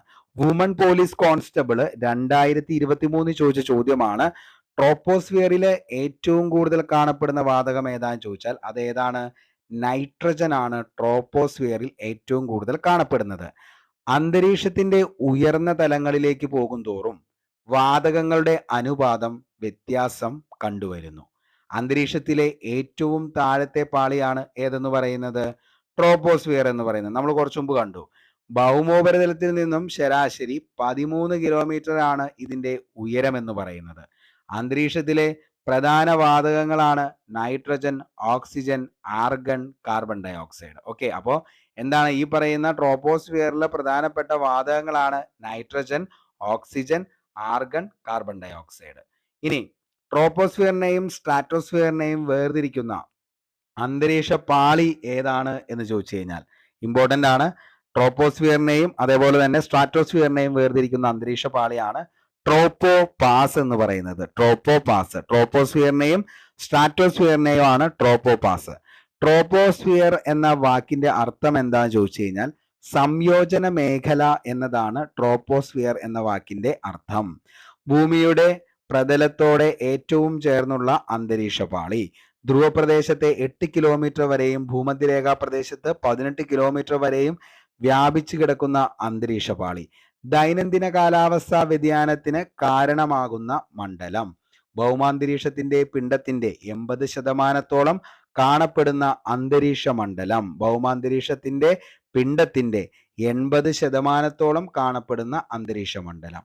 നാം അധിവസിക്കുന്ന ജൈവമണ്ഡലം എന്നറിയപ്പെടുന്ന അന്തരീക്ഷ പാളി. മാനവരാശിയുടെ ഭവനം എന്നറിയപ്പെടുന്ന അന്തരീക്ഷ പാളി. സാന്ദ്രത കൂടിയ അന്തരീക്ഷപാളി, മേഘരൂപീകരണം, മഴ, മഞ്ഞ്, കാറ്റ്, ഇടിമിന്നൽ തുടങ്ങിയ അന്തരീക്ഷ പ്രതിഭാസങ്ങൾ സംഭവിക്കുന്ന അന്തരീക്ഷ മണ്ഡലം ഏതാന്ന് ചോദിച്ചാൽ മക്കളെ അതും ഏത് തന്നെയാ? ട്രോപ്പോസ്ഫിയറിൽ തന്നെയാണ് മേഘരൂപീകരണം, മഴ, മഞ്ഞ്, കാറ്റ്, ഇടിമിന്നൽ തുടങ്ങിയ അന്തരീക്ഷ പ്രതിഭാസങ്ങളെല്ലാം നടക്കുന്നത് എവിടെയാ? ട്രോപ്പോസ്ഫിയറിലാണ്. ട്രോപ്പോസ്ഫിയറിൽ ഉയരം കൂടുന്നതനുസരിച്ച് ഊഷ്മാവ് കുറയുന്നു. ട്രോപ്പോസ്ഫിയറിലെ താപനില ഉയരുന്നതനുസരിച്ച് ഓരോ 165 മീറ്ററിനും ഓരോ സെൽഷ്യസ് എന്ന തോതിൽ കുറഞ്ഞു വരുന്ന പ്രക്രിയയ്ക്ക് പറയുന്ന പേരാണ് ക്രമമായ താപനഷ്ട നിരക്ക്. ഓക്കെ, അപ്പോൾ എന്താണ്? അതായത് ട്രോപ്പോസ്ഫിയറിലെ താപനില ഉയരത്തിനനുസരിച്ച് 165 മീറ്ററിന് 1 സെൽഷ്യസ് എന്ന തോതിൽ കുറഞ്ഞു വരുന്ന പ്രക്രിയയ്ക്ക് പറയുന്ന പേരാണ് ക്രമമായ താപനഷ്ട നിരക്ക്. ട്രോപ്പോപാസിലൂടെയുള്ള വായുപ്രവാഹം അറിയപ്പെടുന്നതാണ് ജെറ്റ് പ്രവാഹം. അപ്പോൾ ജെറ്റ് പ്രവാഹം എന്ന് പറയുന്നത് ട്രോപ്പോപാസിലൂടെയുള്ള വായുപ്രവാഹം അറിയപ്പെടുന്നത് ജെറ്റ് പ്രവാഹം. ട്രോപ്പോസ്ഫിയറിന് മുകളിലുള്ള സംക്രമണ മേഖലയാണ് ട്രോപ്പോപാസ്. ട്രോപ്പോസ്ഫിയറിനെയും സ്ട്രാറ്റോസ്ഫിയറിനെയും വേർതിരിക്കുന്ന മേഖലയ്ക്ക് നമ്മൾ പറയുന്ന പേരാണ് ട്രോപ്പോപാസ്. അപ്പോൾ ട്രോപ്പോസ്ഫിയറിനെയും സ്ട്രാറ്റോസ്ഫിയറിനെയും വേർതിരിക്കുന്ന മേഖലയാണ് ട്രോപ്പോപാസ്. ഇതെല്ലാം കഴിഞ്ഞ് കഴിയുമ്പോൾ ഞാൻ ഓരോ സംക്രമണ മേഖലകളും വേർതിരിക്കുന്ന പാളികളും ഏതാണെന്നൊന്ന് കൺക്ലൂഡ് ചെയ്ത് തരാം കേട്ടോ. അപ്പൊ നിങ്ങൾ എന്ത് ചെയ്യും? വ്യക്തമായിട്ട് നിങ്ങൾക്ക് മനസ്സിലാവും. അപ്പോൾ കാരണം എന്താണെന്ന് വെച്ച് കഴിഞ്ഞാൽ എന്താണ് ട്രോപ്പോസ്ഫിയറും സ്ട്രാറ്റോസ്ഫിയറും മിസോസ്ഫിയറും തെർമോസ്ഫിയറും ഇത് ആണ് ശരിക്കും എന്താണ് ഓരോ പാളികളും വേർതിരിക്കുന്ന സംക്രമണ മേഖലകളും നമുക്ക് പഠിക്കേണ്ടത്. അത് ഞാൻ അവസാനം അതൊന്ന് കൺക്ലൂഡ് ചെയ്യാം. സ്ട്രാറ്റോസ്ഫിയർ വിമാനങ്ങളുടെ സഞ്ചാരത്തിന് ഏറ്റവും അനുയോജ്യമായ അന്തരീക്ഷ പാളി. മക്കളെ നോക്കിയേ, ഇതേ വിമാനം പോണുണ്ടോ? വിമാനം സ്ട്രാറ്റോസ്ഫിയറിലൂടെ ദേ വിമാനം പോണു, കണ്ടോ? അപ്പോൾ വിമാനങ്ങളുടെ സഞ്ചാരത്തിന് ഏറ്റവും അനുയോജ്യമായത് ഏതാ? സ്ട്രാറ്റോസ്ഫിയർ. നമ്മൾ കുറച്ചു മുമ്പ് പറഞ്ഞു, എപ്പോഴും നമ്മൾ എന്ത് ചെയ്യുക, ഈ പിക്ചറൊക്കെ വെച്ചൊന്ന് നോക്കുമ്പോൾ നമുക്ക് കുറേയൊക്കെ അതിലും എന്താണ് ആദ്യത്തേക്കാൾ കൂടുതൽ വ്യക്തമായിട്ട് മനസ്സിലാവും. അപ്പൊ ആദ്യം ഇങ്ങനെ നോക്കിയാൽ മതി, എന്താണ് നമ്മുടെ എന്താണ് ഏറ്റവും അടുത്തുള്ളതും അതേപോലെ തന്നെ എന്താണ് ഏറ്റവും അതായത് അന്തരീക്ഷത്തിൽ നടക്കുന്ന എല്ലാ പ്രതിഭാസങ്ങളൊക്കെ ഉണ്ടാകുന്നത് ഏറ്റവും അടുത്ത് കിടക്കുന്നുണ്ട് ആദ്യത്തെ. രണ്ടാമത്തെ എന്താണ് ദേ ഇത്. മൂന്നാമത്തെ എന്താണ് ഉൽക്കാപതനം, ഉൽക്കാവർഷം. അതുകൊണ്ട് ഏതാണ് ഏറ്റവും കൂടുതൽ ഹൈ ടെമ്പറേച്ചർ. അതുകൊണ്ട് എന്താണ് ചുമ്മാ പാറി പറന്ന് നടക്കാൻ പറ്റും, ശൂന്യാകാശം. അത്രയും കാര്യം ഓർത്ത് വെച്ച് കഴിഞ്ഞാൽ സംഭവം സെറ്റാണ്. ഓക്കെ, അപ്പൊ നമുക്ക് നേരെ സ്ട്രാറ്റോസ്ഫിയർ. വിമാനങ്ങളുടെ സഞ്ചാരത്തിന് ഏറ്റവും അനുയോജ്യമായ അന്തരീക്ഷ പാളി ഏതാന്ന് ചോദിച്ചാൽ CPO മെയിൻസ് 2022 ചോദിച്ചാണ് സ്ട്രാറ്റോസ്ഫിയർ ആണ്. ഓക്കെ, അതായത് ട്രോപ്പോപാസിന് മുകളിലായി നമ്മൾ പറഞ്ഞു അതിൻ്റെ കണ്ടില്ലേ, അതായത് 20 മുതൽ 50 വരെയാണ് ഏത് വരുന്നത്, ഈ പറയുന്ന നമ്മുടെ അതായത് 12 to 25 വരെയും 20 വരെ ഏത് വരും, നമ്മുടെ ട്രോപ്പോസ്ഫിയർ വരും. ട്രോപ്പോസ്ഫിയറിന് മുകളിലേക്ക് 20 മുതൽ 50 വരെയുള്ള ആ ഒരു ഭാഗമാണ് ഏതെന്ന് പറയുന്നത് സ്ട്രാറ്റോസ്ഫിയർ. ചിലപ്പോൾ ഈ സ്റ്റേറ്റ്മെന്റ് ലെവലിലുള്ള ചോദ്യങ്ങളിൽ PSC അങ്ങനെ വേണമെങ്കിൽ ചോദിക്കാം. അതായത് 20 മുതൽ 50 കിലോമീറ്റർ വരെ വ്യാപിച്ചു കിടക്കുന്ന ഈ ഒരു ഭാഗം അറിയപ്പെടുന്നത് സ്ട്രാറ്റോസ്ഫിയർ. അപ്പൊ നമുക്കത് അറിഞ്ഞിരുന്നില്ലെങ്കിൽ നമ്മൾ എന്ത് ചെയ്യില്ല, ആ ഒരു ഓപ്ഷൻ നമുക്ക് ക്ലിക്ക് ചെയ്യാനായിട്ട് പറ്റത്തില്ല. ഓക്കെ, അപ്പൊ അത് അറിഞ്ഞിരിക്കുക. ഓക്കെ, ഇനി എന്താണ് ട്രോപ്പോപാസിന് മുകളിലായി 20 മുതൽ 50 കിലോമീറ്റർ വരെ വ്യാപിച്ചു കിടക്കുന്ന അന്തരീക്ഷ മണ്ഡലം. സ്ട്രാറ്റോസ്ഫിയറിന്റെ താഴ്ന്ന വിതാനങ്ങളിൽ ഉയരം കൂടുന്നതനുസരിച്ച് താപനിലയിൽ മാറ്റം അനുഭവപ്പെടുന്നില്ല. ഈ മേഖല അറിയപ്പെടുന്നതാണ് സമതാപ മേഖല. അപ്പോൾ സ്ട്രാറ്റോസ്ഫിയറിന്റെ താഴ്ന്ന വിതാനങ്ങളിൽ ഉയരം കൂടുന്നതനുസരിച്ച് താപനിലയിൽ എന്ത് ചെയ്യുന്നില്ല, മാറ്റം വരുന്നില്ല. പക്ഷെ നമ്മൾ ട്രോപ്പോസ്ഫിയറിൽ നമ്മൾ പറഞ്ഞു എന്ത് 165 മീറ്ററിലും 1 ഡിഗ്രി സെൽഷ്യസ് എന്ത് ചെയ്യാണ്, ഇൻക്രീസ് ചെയ്തുകൊണ്ടിരിക്കുകയാണ്. പക്ഷെ ഇവിടെ എന്ത് ചെയ്യുന്നില്ല, ഇൻക്രീസ് ചെയ്യുന്നില്ല. തെളിഞ്ഞ അന്തരീക്ഷ സ്ഥിതിയും വായു അറകളുടെ അസാന്നിധ്യവും കൊണ്ട് ജെറ്റ് വിമാനങ്ങളുടെ സഞ്ചാരത്തിന് അനുയോജ്യമായ മണ്ഡലം. അതേപോലെ തന്നെ നമ്മുടെ സ്വന്തം ഓസോൺ പാളി സ്ഥിതി ചെയ്യുന്ന ഭൗമ അന്തരീക്ഷ ഭാഗം very very important, mostly repeated. ഉയരം കൂടുന്തോറും ഊഷ്മാവ് ക്രമരഹിതമായി കൂടുന്നു. ഇവിടെ കാണപ്പെടുന്ന മേഘങ്ങളെ പറയുന്ന പേരാണ് നാക്രിയസ് മേഘങ്ങൾ. അപ്പോൾ നമ്മുടെ സ്ട്രാറ്റോസ്ഫിയറിൽ കാണപ്പെടുന്ന മേഘപടലങ്ങളെ പറയുന്ന പേരാണ് എന്ത്, നാക്രിയസ് മേഘങ്ങളാണ് അവിടെ കാണപ്പെടുന്നത്. വെരി വെരി ഇമ്പോർട്ടൻ്റ് ആണ്. ഓസോൺ കാണപ്പെടുന്നു. ജെറ്റ് വിമാനങ്ങളുടെ എന്താണ് സുഗമമായ യാത്രയ്ക്ക് ഏറ്റവും അനുയോജ്യമായ മണ്ഡലം എന്ന് പറയുന്നത് സ്ട്രാറ്റോസ്ഫിയർ ആണ്. അതേപോലെ തന്നെ എന്താണ് താഴ്ന്ന വിതാനങ്ങളിൽ ഉയരം കൂടുന്നതനുസരിച്ച് താപനിലയിൽ മാറ്റം അനുഭവപ്പെടുന്നില്ല. ഓസോൺ പാളി അതേപോലെ ഊഷ്മാവ് ക്രമരഹിതമായി കൂടുന്നു.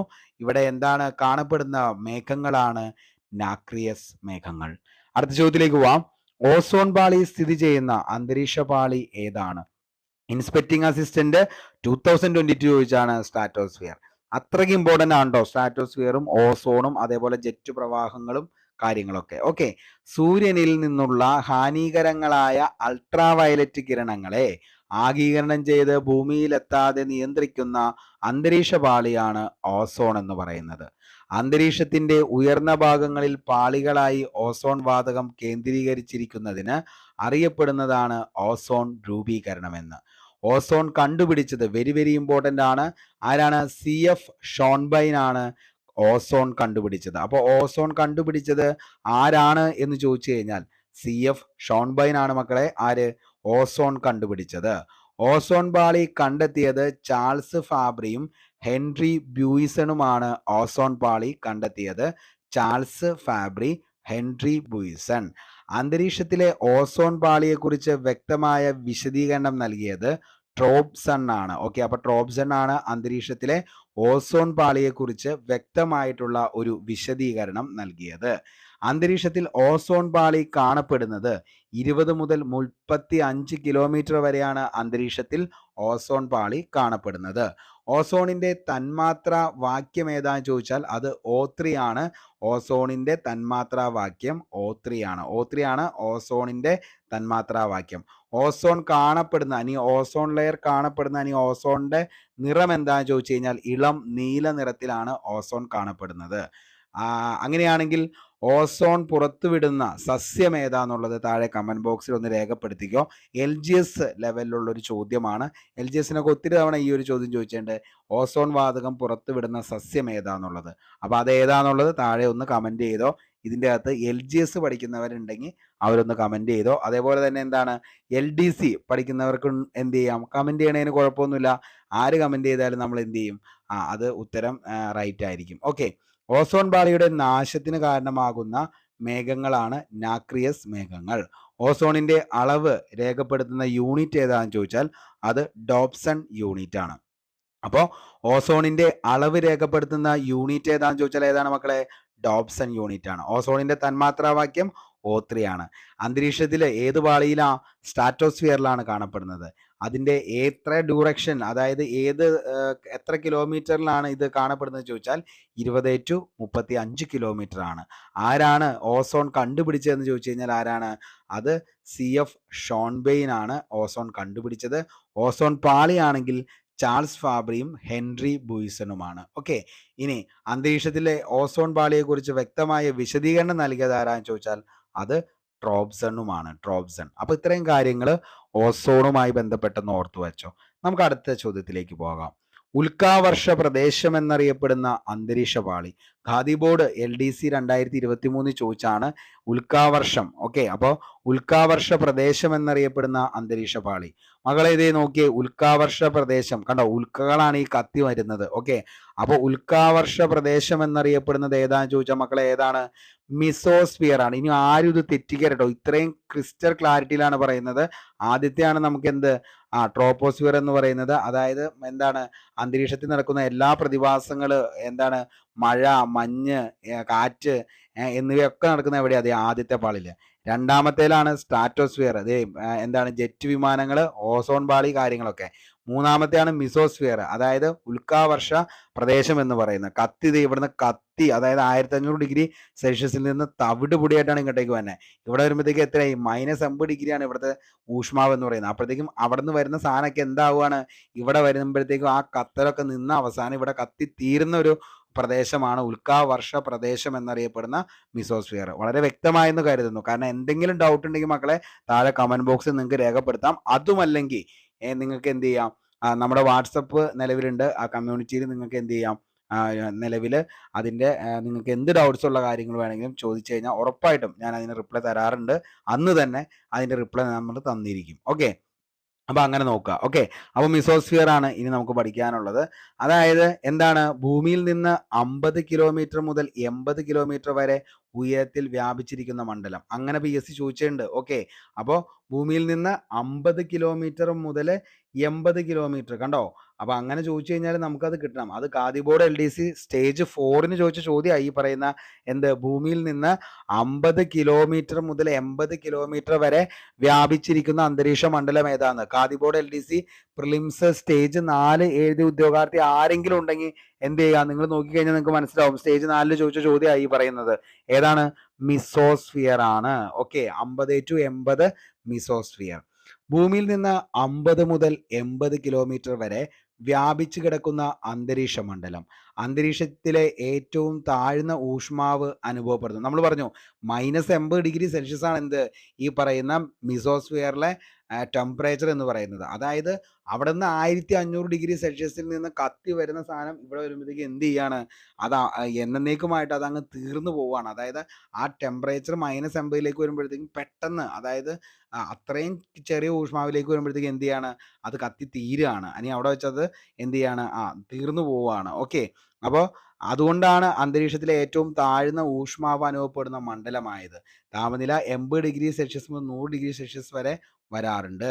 അന്തരീക്ഷത്തിൽ ഏതാണ്ട് മധ്യഭാഗത്തായി സ്ഥിതി ചെയ്യുന്ന അന്തരീക്ഷ പാളി. നോക്കിയ മക്കളെ, ശരിയല്ലേ? നോക്കിയേ, അന്തരീക്ഷത്തിൽ മധ്യഭാഗത്തായിട്ടാണ് സ്ഥിതി ചെയ്യുന്ന ഈ പറയുന്ന മിസോസ്ഫിയർ. 1, 2 ഇവിടെ നോക്കിയേ, 3, 4. അപ്പോൾ ഇതിൻ്റെ ഇടയിലുള്ള എന്താണ്? മിസോസ്ഫിയർ ആണ്. അപ്പോൾ ഏറ്റവും സെൻറ്ററിൽ കാണപ്പെടുന്നതാണ് ഏതെന്ന് പറയുന്നത്? നമ്മുടെ മിസോസ്ഫിയർ എന്ന് പറയുന്നത്. ഓക്കെ, ഇനി ഭൂമിയുടെ ഏറ്റവും ഉയരത്തിലുള്ള മേഘങ്ങളായ നോക്ടിലുസൻ മേഘങ്ങൾ കാണപ്പെടുന്ന അന്തരീക്ഷ പാളി. അപ്പൊ നാക്രിയസ് ആണെങ്കിൽ എവിടെയാ? സ്ട്രാറ്റോസ്ഫിയർ. അടുത്തതാണ് നോക്ടിലുസന്റ്. നോക്ടിലുസന്റ് മേഘങ്ങൾ കാണപ്പെടുന്ന അന്തരീക്ഷ പാളി ഏതാന്ന് ചോദിച്ചാൽ അതേതാണ്? അതാണ് നമ്മുടെ മിസോസ്ഫിയർ. ഉൽക്കാവർഷ പ്രദേശം എന്നറിയപ്പെടുന്ന അന്തരീക്ഷ പാളി.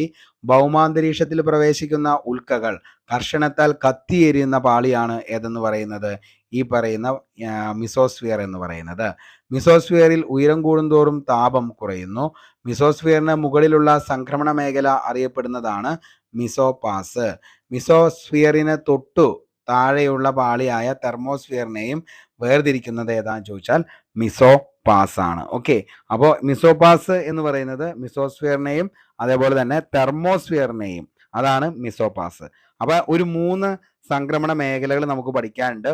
ഒന്നാമത്തെയാണ് ട്രോപ്പോപാസ്. ട്രോപ്പോപാസ് എന്ന് ചോദിച്ചു കഴിഞ്ഞാൽ ട്രോപ്പോസ്ഫിയറിനെയും സ്ട്രാറ്റോസ്ഫിയറിനെയും വേർതിരിക്കുന്നതാണ് ട്രോപ്പോപാസ്. ഇനി സ്ട്രാറ്റോഫാസ് എന്ന് ചോദിച്ചു കഴിഞ്ഞാൽ സ്ട്രാറ്റോപാസ് സ്ട്രാറ്റോസ്ഫിയറിനെയും മിസോസ്ഫിയറിനെയും വേർതിരിക്കുന്നതാണ് സ്ട്രാറ്റോഫാസ്. ഇനി മിസോപാസ് എന്ന് ചോദിച്ചു കഴിഞ്ഞാൽ മിസോസ്ഫിയറിനെയും തെർമോസ്ഫിയറിനെയും വേർതിരിക്കുന്നതാണ് മിസോപാസ്. ഓക്കെ, ഇനി തെർമോസ്ഫിയറിനെ കുറിച്ച് നമുക്ക് പഠിക്കാം. താഴെ കൊടുത്തിരിക്കുന്നവയിൽ അന്തരീക്ഷത്തിന്റെ ഏറ്റവും മുകളിലത്തെ പാളി ഏതാന്ന് ചോദിച്ചാൽ അതാണ് തെർമോസ്ഫിയർ. അസിസ്റ്റന്റ് പ്രസിഡന്റ് ഓഫീസർ 2023 ചോദിച്ച ചോദ്യമാണ്. തെർമോസ്ഫിയർ മിസോസ്പാസിൽ തുടങ്ങി 80 മുതൽ 600 കിലോമീറ്റർ വരെ ഉയരത്തിൽ വ്യാപിച്ചു കിടക്കുന്ന അന്തരീക്ഷ മണ്ഡലമാണ് തെർമോസ്ഫിയർ. തെർമോസ്ഫിയറിന് ഉയരം കൂടുന്തോറും താപനില കൂടുന്നു. ഭൂഗുരുത്വാകർഷണം ഏറ്റവും കുറഞ്ഞ മണ്ഡലമാണ് തെർമോസ്ഫിയർ. ധ്രുവപ്രദേശങ്ങളിൽ കാണപ്പെടുന്ന അറോറ കാഴ്ചകളുടെ ഉറവിടം എന്ന് പറയുന്നത് തെർമോസ്ഫിയർ ആണ്. ഓക്കെ, അപ്പോൾ ധ്രുവപ്രദേശങ്ങളിൽ കാണപ്പെടുന്ന അറോറ കാഴ്ചകളുടെ ഉറവിടം, അതേപോലെ മിസോസ്പാസിൽ തുടങ്ങി 80 മുതൽ 600 കിലോമീറ്റർ വരെ ഉയരത്തിൽ വ്യാപിച്ചു കിടക്കുന്ന അന്തരീക്ഷ മണ്ഡലമാണ് തെർമോസ്ഫിയർ എന്ന് പറയുന്നത്. തെർമോസ്ഫിയറിന്റെ ഉയരം കൂടുന്തോറും താപനില കൂടുന്നു. ഭൂഗുരുത്വാകർഷണം ഏറ്റവും കുറഞ്ഞ മണ്ഡലമാണ് തെർമോസ്ഫിയർ എന്ന് പറയുന്നത്. ഓക്കെ, അടുത്തത് അയണോസ്ഫിയർ. ദീർഘദൂര റേഡിയോ പ്രക്ഷേപണത്തിന് സാധ്യമാകുന്ന അന്തരീക്ഷ പാളി. അറ്റൻഡർ, അതായത് അറ്റൻഡർ 2023 ചോദിച്ച ചോദ്യമാണ്. ദീർഘദൂര റേഡിയോ പ്രക്ഷേപണത്തിന് സാധ്യമാകുന്ന അന്തരീക്ഷ പാളി, അതാണ് അയണോസ്ഫിയർ. അന്തരീക്ഷത്തിന്റെ ഏകദേശം 80 മുതൽ 400 കിലോമീറ്റർ വരെ ഉയരത്തിൽ വ്യാപിച്ചിരിക്കുന്ന അൾട്രാവയലറ്റ് എക്സ്റേ തുടങ്ങിയ തീവ്ര സൂര്യരശ്മികൾ വാതക തന്മാത്രകളെ ആക്കി മാറ്റുന്ന പ്രക്രിയയാണ് അയോണീകരണം എന്ന് പറയുന്നത്. ഓക്കെ, അപ്പോൾ അയോണുകൾക്ക് വൈദ്യുതി കടത്തിവിടാൻ കഴിയും. റേഡിയോ തരംഗങ്ങൾ വൈദ്യുതകാന്തിക തരംഗങ്ങൾ ആയതിനാൽ ഈ മേഖല റേഡിയോ തരംഗങ്ങളുടെ ദീർഘദൂര പ്രക്ഷേപണം സാധ്യമാകുന്നു. വാർത്താവിനിമയ കൃത്രിമ ഉപഗ്രഹങ്ങൾ സ്ഥിതി ചെയ്യുന്ന മണ്ഡലം ഏതാണെന്ന് ചോദിച്ചാൽ അതിന്റെ ഉത്തരവും ഏത് തന്നെയാ? അയണോസ്ഫിയർ ആണ്. ഉയരം കൂടുന്തോറും താപനില കൂടി വരുന്ന സ്വഭാവമാണ് ഈ പാളിക്കുള്ളത്. അപ്പോൾ അയണോസ്ഫിയറിന്റെ പ്രത്യേകത എന്താണെന്ന് ചോദിച്ചു കഴിഞ്ഞാൽ എന്താണ്? ഇവിടെയാണ് ശരിക്കും എന്ത് നടക്കുന്നത്? വൈദ്യുതകാന്തിക തരംഗങ്ങൾ, അതേപോലെ തന്നെ എന്താണ് റേഡിയോ തരംഗങ്ങൾ, ഇവയൊക്കെ ഏത് മേഖലയിലൂടെയാണ് ഏറ്റവും ദീർഘദൂരം സംപ്രേഷണം ചെയ്യാൻ പറ്റുന്നതെന്ന് ചോദിച്ചു കഴിഞ്ഞാൽ അത് അയണോസ്ഫിയറിലാണ്. വാർത്താവിനിമയ കൃത്രിമ ഉപഗ്രഹങ്ങൾ സ്ഥിതി ചെയ്യുന്ന മണ്ഡലം ഏതാന്ന് ചോദിച്ചാൽ അതിന്റെ ഉത്തരവും ഏത് തന്നെയാ? അയണോസ്ഫിയർ തന്നെയാണ്. അന്തരീക്ഷത്തിൽ ഇത് എവിടെയാണ് സ്ഥിതി ചെയ്യുന്നത് ചോദിച്ചാൽ 80 മുതൽ 400 കിലോമീറ്റർ വരെയാണ് അയണോസ്ഫിയർ വ്യാപിച്ചിരിക്കുന്നത്. ഉയരം കൂടുന്തോറും താപനില കൂടി വരുന്ന സ്വഭാവമാണ് ഈ പാളിക്ക് ഉള്ളത്. ഇത്രയും കാര്യം എന്ത് ചെയ്യുക? ഓർത്തു വയ്ക്കുക. അടുത്തത് ശിലകൾ എന്ന് പറയുന്ന ഒരു ടോപ്പിക്കാണ്. വെരി ഇമ്പോർട്ടൻ്റ് ആണ്. നമുക്കറിയാം PSC എപ്പോഴും ചോദിക്കാറുള്ളതാണ് ഈ ശിലകൾ എന്ന് പറയുന്ന ടോപ്പിക്ക്. അതിൻ്റെ അകത്ത് ഏറ്റവും ഇമ്പോർട്ടൻ്റ് എന്ന് പറയുന്നത് എന്താണ്? ഈ പറയുന്ന ശിലകളുടെ ഉദാഹരണങ്ങളാണ് എപ്പോഴും PSC ചോദിക്കാറുള്ളത്. അത് തന്നെയാണ് ഏറ്റവും ഇമ്പോർട്ടൻ്റ്. അപ്പോൾ നമുക്ക് ചോദ്യത്തിലേക്ക് പോവാം. ആഗ്നേയശിലയ്ക്ക് ഉദാഹരണം ഏതാണ്? സിവിൽ എക്സൈസ് ഓഫീസർ 2022 മെയിൻസിന് ചോദിച്ച ചോദ്യമാണ്. ആഗ്നേയശിലയ്ക്ക് ഉദാഹരണം ഏതാണ്? ഏതാണ്? ബസാൾട്ട് എന്താണ്? ആഗ്നേയശിലയ്ക്ക് ഉദാഹരണമാണ്. ഓക്കെ. ഭൗമ അന്തർഭാഗത്തെ മാഗ്മ ഉപരിതലത്തിൽ എത്തുന്ന ലാവയോ തണുത്തുറഞ്ഞുണ്ടാകുന്ന ശിലകളെയാണ് നമ്മൾ എന്തെന്ന് വിളിക്കുന്നത്? ആഗ്നേയശില എന്ന് വിളിക്കുന്നത്. ഓക്കെ. അപ്പൊ ഭൗമ അന്തർഭാഗത്തെ മാഗ്മ ഉപരിതലത്തിലെത്തുന്ന ലാവയോ തണുത്തുറഞ്ഞുണ്ടാകുന്ന ശിലകളാണ് ആഗ്നേയശിലകൾ. ആഗ്നേയശിലകളെ നമുക്ക് രണ്ടായിട്ട് തരംതിരിക്കാം. ഒന്ന് ബാഹ്യജാത ശിലകൾ, ഒന്ന് അന്തർവേദശിലകൾ എന്ന്. ആഗ്നേയശിലകൾ അറിയപ്പെടുന്നതാണ് പ്രാഥമിക ശില, അതേപോലെ പിതൃശില, അതേപോലെ തന്നെ അടിസ്ഥാന ശില, അതേപോലെ അഗ്നിപർവ്വതജന്യ ശിലകൾ എന്നിങ്ങനെ അറിയപ്പെടുന്നതൊക്കെ ഏതാന്ന് ചോദിച്ചാൽ അത് ഏതാണ്? ആഗ്നേയശിലകളാണ്. അപ്പോൾ ആഗ്നേയശിലകൾ അറിയപ്പെടുന്ന പേരുകളാണ് പ്രാഥമിക ശില, പിതൃശില, അടിസ്ഥാന ശില, അഗ്നിപർവ്വതജന്യ ശില. ശിലകളുടെ മാതാവ് എന്ന് വിശേഷിപ്പിക്കപ്പെടുന്ന ശിലയാണ് ആഗ്നേയശില. ഫോസിലുകളില്ലാത്ത ശിലകൾ എന്നറിയപ്പെടുന്നതും ഏത് തന്നെയാ? ആഗ്നേയശില. ലോഹ അയിരുകളുടെ മുഖ്യ ഉറവിടമാണ് ഏതെന്ന് പറയുന്നത്? ഈ പറയുന്ന ആഗ്നേയശില. രണ്ടാമത്തെ ചോദ്യം, ഭൗമ ഉപരിതലത്തിൽ ഏറ്റവും കൂടുതൽ കാണപ്പെടുന്ന ശിലകൾ ഏതാണ്? ഭൗമ ഉപരിതലത്തിൽ ഏതാണ്? അവസാദ ശിലകളാണ് ഭൗമ ഉപരിതലത്തിൽ ഏറ്റവും കൂടുതൽ കാണപ്പെടുന്ന ശിലകൾ. അപരദന സഹായികളുടെ പ്രവർത്തന ഫലമായി അവസാദങ്ങൾ അടിഞ്ഞുകൂടുണ്ടാകുന്ന ശിലകൾ. ഓക്കെ. അപരദന സഹായികളുടെ പ്രവർത്തന ഫലമായി അവസാദങ്ങൾ അടിഞ്ഞുകൂടിയുണ്ടാകുന്ന ശിലകളാണ് അവസാദ ശിലകൾ. ശിലകൾ ഭൗമ ഉപരിതലത്തിലെ വിവിധ അപക്ഷയ പ്രവർത്തനങ്ങൾക്ക് വിധേയമായി പൊട്ടിപ്പൊളിഞ്ഞ് ചെറിയ തരികളായി മാറ്റപ്പെടുന്നു. ഈ ശിലാതരികൾ വിവിധ ബാഹ്യശക്തികൾ വഹിച്ചുകൊണ്ടുപോയി നിക്ഷേപിക്കുകയും ഇവ തിങ്ങിച്ചേർന്ന് ശിലകളായി രൂപപ്പെടുകയും ചെയ്യുന്നു. ഈ പ്രക്രിയ അറിയപ്പെടുന്ന പേരാണ് ദൃഢീകരണം എന്ന പേരിൽ അറിയപ്പെടുന്നത്. അപ്പോൾ എന്താണ്? ശിലാതരികൾ വിവിധ ബാഹ്യശക്തികൾ എന്ത് ചെയ്യാണ്? വഹിച്ചു കൊണ്ടുപോയതിനു ശേഷം നിക്ഷേപിക്കപ്പെടുകയും ഇവ തിങ്ങിച്ചേർന്ന് ശിലകളായി രൂപപ്പെടുകയും ചെയ്യുന്നു. ഈ പ്രക്രിയ ദൃഢീകരണം എന്ന പേരിലാണ് അറിയപ്പെടുന്നത്. അവസാദ ശിലകൾ ശരിക്കും പറഞ്ഞാൽ 3 തരമാണുള്ളത്. ഒന്ന് യാന്ത്രികമായി ബലകൃത്യമായി രൂപം കൊണ്ടവ, രണ്ടാമത് ജൈവികമായി രൂപം കൊണ്ടവ, മൂന്നാമത്തെ രാസപ്രവർത്തന ഫലമായി രൂപം കൊണ്ടവ. പാളികളായി രൂപപ്പെടുന്നത് കൊണ്ട് അവസാദ ശിലകൾ അറിയപ്പെടുന്ന പേരാണ് അടുക്കുശിലകൾ. അപ്പൊ ഈ അവസാദ ശിലകൾ എന്ന് പറയുന്നത് എന്താണ്? ശരിക്കും പറഞ്ഞു കഴിഞ്ഞാൽ അടുക്കുശിലകളാണ്. അവസാദ ശിലകൾ ഉദാഹരണമാണ് ഷെല്ല്, കളിമണ്ണ്, മണൽക്കല്ല്, ചോക്ക്, ചുണ്ണാമ്പുകല്ല്. ഇതെല്ലാം എന്താണ്? അവസാദ ശിലയ്ക്ക് ഉദാഹരണമാണ്. കക്ക, ചിപ്പി എന്നിവയിൽ നിന്ന് രൂപം കൊള്ളുന്ന അവസാദ ശിലയാണ് ചുണ്ണാമ്പുകല്ല്. അവസാദ ശില പാളികൾക്കിടയിൽ കാണപ്പെടുന്ന പ്രാചീന കാലത്തുണ്ടായിരുന്ന ജീവജാലങ്ങളുടെ അവശിഷ്ടങ്ങളെയാണ് ഫോസിലുകൾ എന്ന് പറയുന്നത്. ഒരു അവസാദ ശിലയ്ക്ക് ഉദാഹരണം ഏതാണ്? വെരി ഇമ്പോർട്ടൻ്റ് ആണ് അവസാദ ശിലയുടെ ഉദാഹരണം എന്ന് പറയുന്നത്. കാരണം എന്താണെന്ന് ചോദിച്ചു കഴിഞ്ഞാൽ beat forest officer, village field assistant അങ്ങനെയുള്ള കുറേ എക്സാമുകൾക്ക് റിപ്പീറ്റ് ആയിട്ട് വന്ന ചോദ്യമാണ് അവസാദ ശിലയും അവയുടെ ഉദാഹരണങ്ങളും. ബസാൾട്ട്, ചുണ്ണാമ്പുകല്ല് എന്തിന്റെ ഉദാഹരണമാണ്? അവസാദ ശിലയ്ക്ക് ഉദാഹരണമാണ്. ഫോസിലുകൾ കാണപ്പെടുന്ന ശിലയെ അവസാദ ശിലകളെന്നും ഫോസിലുകൾ ഇല്ലാത്ത ശിലയെ ആഗ്നേയശിലകളെന്നും വിളിക്കുന്നു. അപ്പോൾ ഇത് തമ്മിലുള്ള ഏറ്റവും പെട്ടെന്ന് നമുക്ക് തിരിച്ചറിയാൻ പാകത്തിനുള്ള ഡിഫറൻസ് എന്താണെന്ന് ചോദിച്ചാൽ, ഫോസിലുകൾ കാണപ്പെടുന്ന ശിലയാണ് അവസാദം. അതായത് അവസാദം എന്ന് പറഞ്ഞു കഴിഞ്ഞാൽ എന്താണ്? ഫോസിലാന്ന് ഓർത്താൽ മതി. ഫോസിലുകൾ ഇല്ലാത്ത ശിലയാണ് ഏതെന്ന് പറയുന്നത്? ആഗ്നേയശില എന്ന് പറയുന്നത്. അതായത് പൃഥ്വിശില, മാതൃശില എന്നൊക്കെ അറിയപ്പെടുന്നത്. ഓക്കെ, അടുത്തത് കായാന്തരിത ശിലകൾ. മാർബിൾ ഏത് തരം ശിലയ്ക്ക് ഉദാഹരണമാണ് എന്ന് ചോദിച്ചാൽ അത് കായാന്തരിത ശിലയ്ക്ക് ഉദാഹരണമാണ് മാർബിൾ എന്ന് പറയുന്നത്. അപ്പോൾ മാർബിൾ എന്ത് ശിലയ്ക്ക് ഉദാഹരണമാണ്? കായാന്തരിത ശിലയ്ക്ക് ഉദാഹരണമാണ്.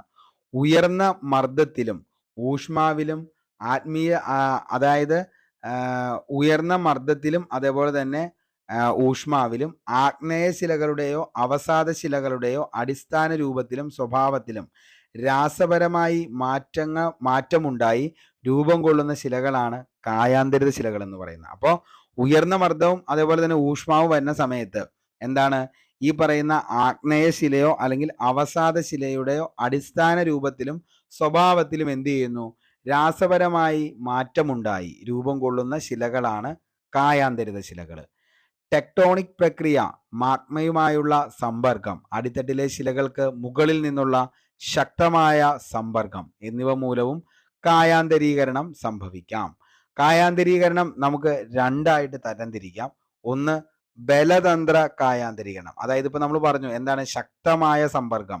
ഇനി രണ്ടാമതാണ് എന്തെന്ന് പറയുന്നത് താപീയം, അതായത് കഠിനമായ ഊഷ്മാവ് കൊണ്ടും. ഇങ്ങനെ രണ്ട് തരത്തിലാണ് കായാന്തരീകരണം ഒരു ശിലയ്ക്ക് സംഭവിക്കുന്നത്. ശരിക്കും പറഞ്ഞു കഴിഞ്ഞാൽ ഈ പറയുന്ന ശിലകൾ എന്ന് പറയുന്നത് ഒന്നുകിൽ ഈ പറയുന്ന കായാന്തരിത ശില എന്തായിരിക്കും? അവസാദ ശിലയായിരിക്കും, അല്ലെങ്കിൽ ഇത് ഏതായിരിക്കും? ആഗ്നേയ ശിലയായിരിക്കും. ഈ രണ്ടെണ്ണത്തിൽ ഏതെങ്കിലും ഒന്നിന് എന്ത് സംഭവിക്കണം? ഈ പറയുന്ന പോലെ തന്നെ ഒന്നോടെ ഹൈ ടെമ്പറേച്ചർ വരണം, അല്ലെങ്കിൽ എന്ത് ചെയ്യണം? ഈ പറയുന്ന എന്താണ് ശക്തമായൊരു പ്രഷർ അതിലേക്ക് വരണം. ഓക്കെ, അപ്പോൾ എന്താണ് ഒന്നോലെ ഈ പറയുന്ന ഭയങ്കരമായിട്ടുള്ള ഒരു ചൂട് കൊണ്ടോ അല്ലെങ്കിൽ എന്താണ് ഭയങ്കരമായിട്ടുള്ള ബലത്തിലൂടെയോ ആണ് ഇതിനെ എന്ത് ചെയ്യുന്നത്? രൂപമാറ്റം സംഭവിച്ച് കായാന്തരിത ശിലയായി മാറുന്നത്. രാസപരമായ മാറ്റങ്ങൾ സംഭവിക്കാതെ ശിലകളിൽ അടങ്ങിയിട്ടുള്ള തനതു ധാതുക്കൾ പൊട്ടിയും ഞെരിഞ്ഞും പുനരേഖിപ്പിക്കുന്ന പ്രക്രിയയാണ് ബലതന്ത്ര കായാന്തരീകരണം എന്ന് പറയുന്നത്. അപ്പോൾ എന്താണ് സാരമായ രാസമാറ്റങ്ങൾ സംഭവിക്കാതെ ശിലകളിൽ അടങ്ങിയിട്ടുള്ള തനത് ധാതുക്കൾ പൊട്ടിയും ഞെരിഞ്ഞും പുനരേകീകരിക്കപ്പെടുന്ന പ്രക്രിയയാണ് ബലതന്ത്ര കായാന്തരീകരണം.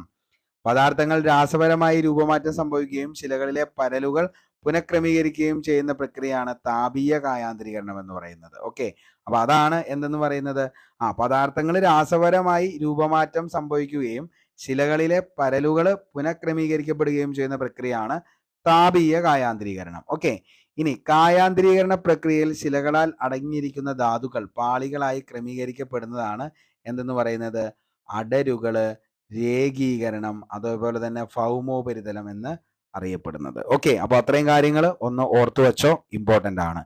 ലോക മണ്ണ് ദിനമായി ആചരിക്കുന്നത് എന്നാണ് ലോക മണ്ണ് ദിനമായി ആചരിക്കുന്നത്?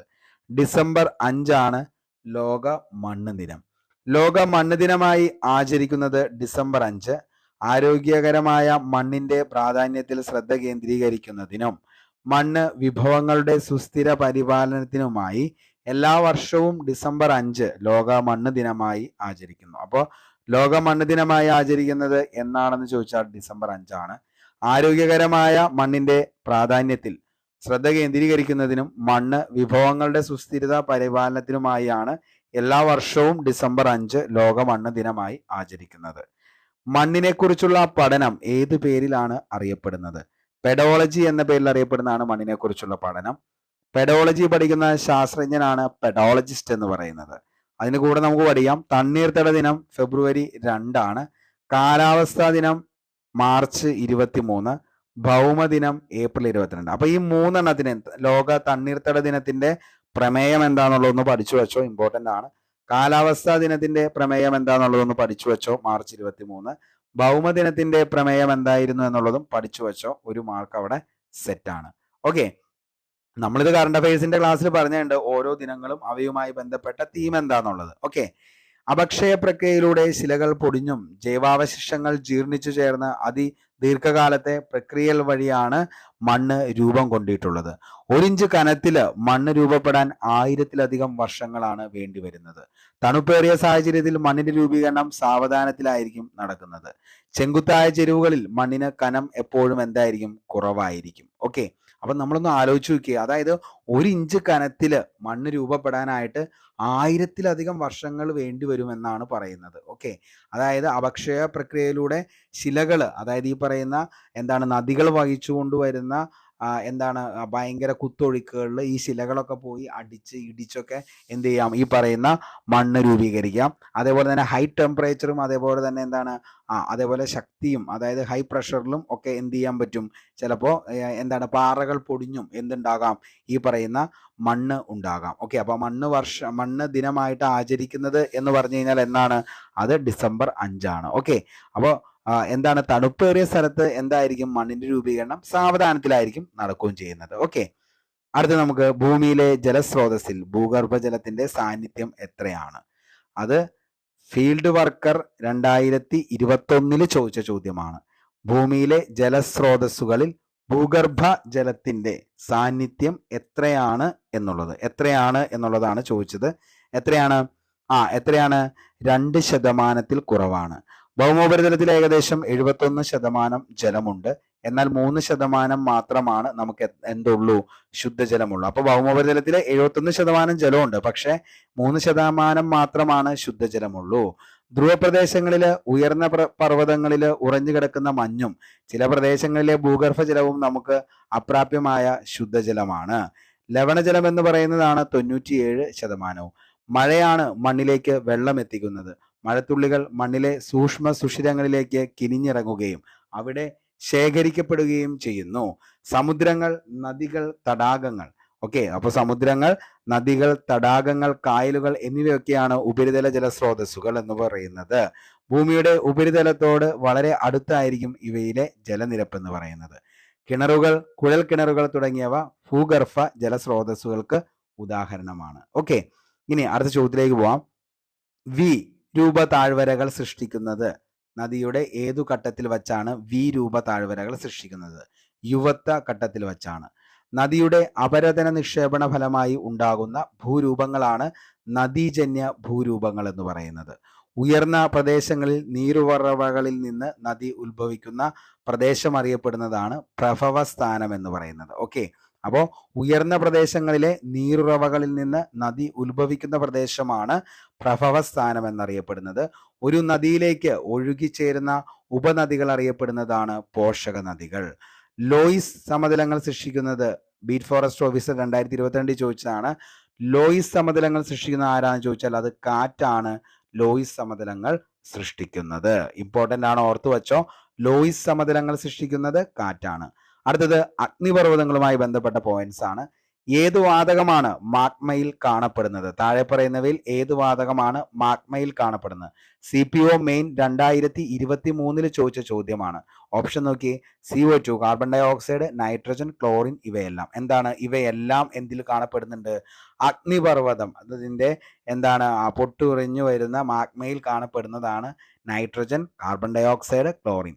ഭൗമ അന്തർഭാഗത്ത് നിന്ന് വാതകങ്ങൾ, ചാരം, ശിലാദ്രവം, ശിലാഖണ്ഡങ്ങൾ തുടങ്ങിയവ പുറന്തള്ളപ്പെടുന്ന മാർഗങ്ങളാണ് അഗ്നിപർവ്വതങ്ങൾ. ഫലകചലനങ്ങളുടെ ഫലമായി ഫലകാതിരുകളിലെ വിള്ളലുകളിലൂടെ ഉരുകിയ ശിലാദ്രവം പുറത്തേക്ക് വന്ന് രൂപപ്പെടുന്നതാണ് എന്തെന്ന് പറയുന്നത്? അഗ്നിപർവ്വതങ്ങൾ. വോൾക്കാനോ എന്ന പദം ഉത്ഭവിച്ചത് പാതാളദേവൻ എന്നർത്ഥം വരുന്ന വാൾക്കൻ എന്ന പദത്തിൽ നിന്നാണ് വോൾക്കാനോ എന്ന പദം രൂപീകരിച്ചത്. ഇനി ഭൗമാന്തർഭാഗത്ത് അതീവ താപത്തിൽ ഉരുകി തിളച്ചു കിടക്കുന്ന ശിലാദ്രവ്യത്തെയാണ് നമ്മൾ മാഗ്മ എന്ന് പറയുന്നത്. അതായത് ഭൗമ അന്തർഭാഗത്ത് അതീവ താപത്താൽ ഉരുകി തിളച്ചു കിടക്കുന്ന ശിലാദ്രവ്യത്തെ പറയുന്ന പേരാണ് മാഗ്മ. ഭൗമ അന്തരീക്ഷത്തിലെത്തുന്ന തണുത്തുറഞ്ഞുണ്ടാകുന്ന ശിലാദ്രവ്യമാണ് ലാവ എന്ന് പറയുന്നത്. ഏറ്റവും കൂടുതൽ സജീവ അഗ്നിപർവ്വതങ്ങൾ ഏത് സമുദ്രത്തിലാണെന്ന് ചോദിച്ചു കഴിഞ്ഞാൽ എവിടെയാണ്? പസഫിക് സമുദ്രത്തിലാണ് ഏറ്റവും കൂടുതൽ സജീവ അഗ്നിപർവ്വതങ്ങൾ ഉള്ളത്. എവിടെയാ? പസഫിക് സമുദ്രം. അഗ്നിപർവ്വതങ്ങളെ നമുക്ക് 3 തരംതിരിക്കാം. ഒന്നാമത്തെ സജീവ അഗ്നിപർവ്വതം, 1 നിദ്രയിലാണ്ടവ, 3 നിർജീവ അഗ്നിപർവ്വതം. അപ്പോൾ അഗ്നിപർവ്വതങ്ങളെ ഏറ്റവും കൂടുതലുള്ളത് ഏത് സമുദ്രത്തിലാണ് മക്കളെ?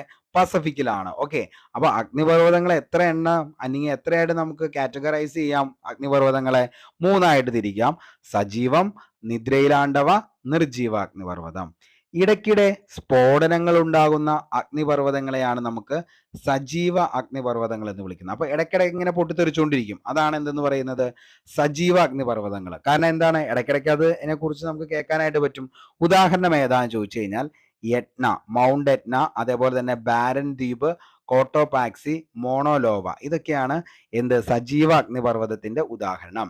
ലോകത്തിലെ ഏറ്റവും വലിയ സജീവ അഗ്നിപർവ്വതം ഏതാന്ന് ചോദിച്ചാൽ മോണോലോവയാണ്. അത് സ്ഥിതി ചെയ്യുന്നത് എവിടെയാണെന്ന് ചോദിച്ചാൽ ഹവായ് ദ്വീപിലാണ് മോണോലോവ അഗ്നിപർവ്വതം സ്ഥിതി ചെയ്യുന്നത്.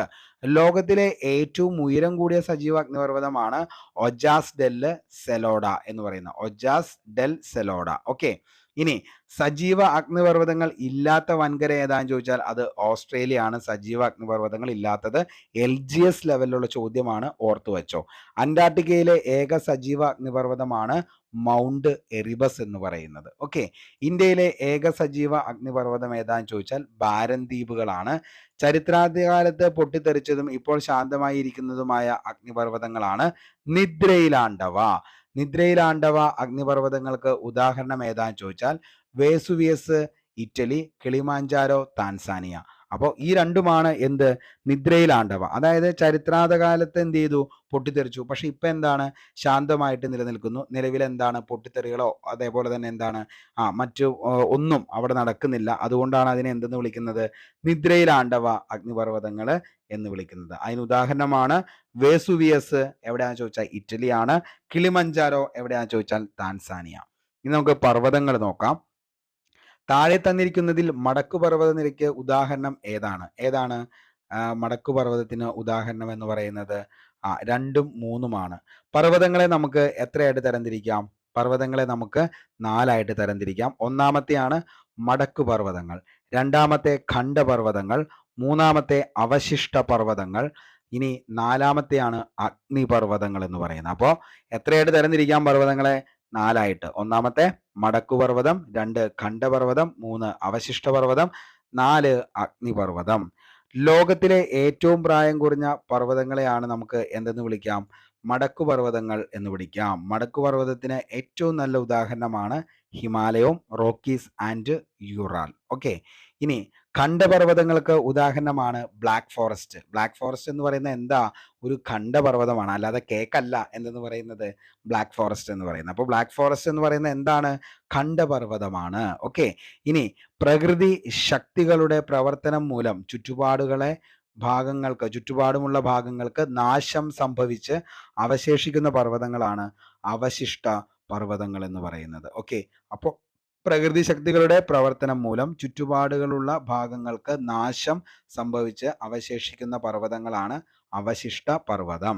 അവശിഷ്ട പർവ്വതങ്ങൾക്ക് ഉദാഹരണമാണ് ആരവല്ലി, അപ്പലേച്ചിയറും ആരവല്ലിയാണ് അവശിഷ്ട പർവ്വതങ്ങൾക്ക് ഉദാഹരണം. ഓക്കെ, അപ്പോൾ ഇത്രയും കാര്യം വളരെ വ്യക്തമായെന്ന് കരുതുന്നു. നമുക്ക് അടുത്ത ചോദ്യത്തിലേക്ക് പോവാം. മരുഭൂമി. താഴെ പറയുന്നവയിൽ ഉഷ്ണമരുഭൂമിയിലെ ഗോത്രവർഗ്ഗങ്ങൾ ഏതെല്ലാം? ഉഷ്ണമരുഭൂമിയിലെ ഗോത്രവർഗ്ഗങ്ങൾ താഴെ പറയുന്നവയിൽ ഏതൊക്കെയാ?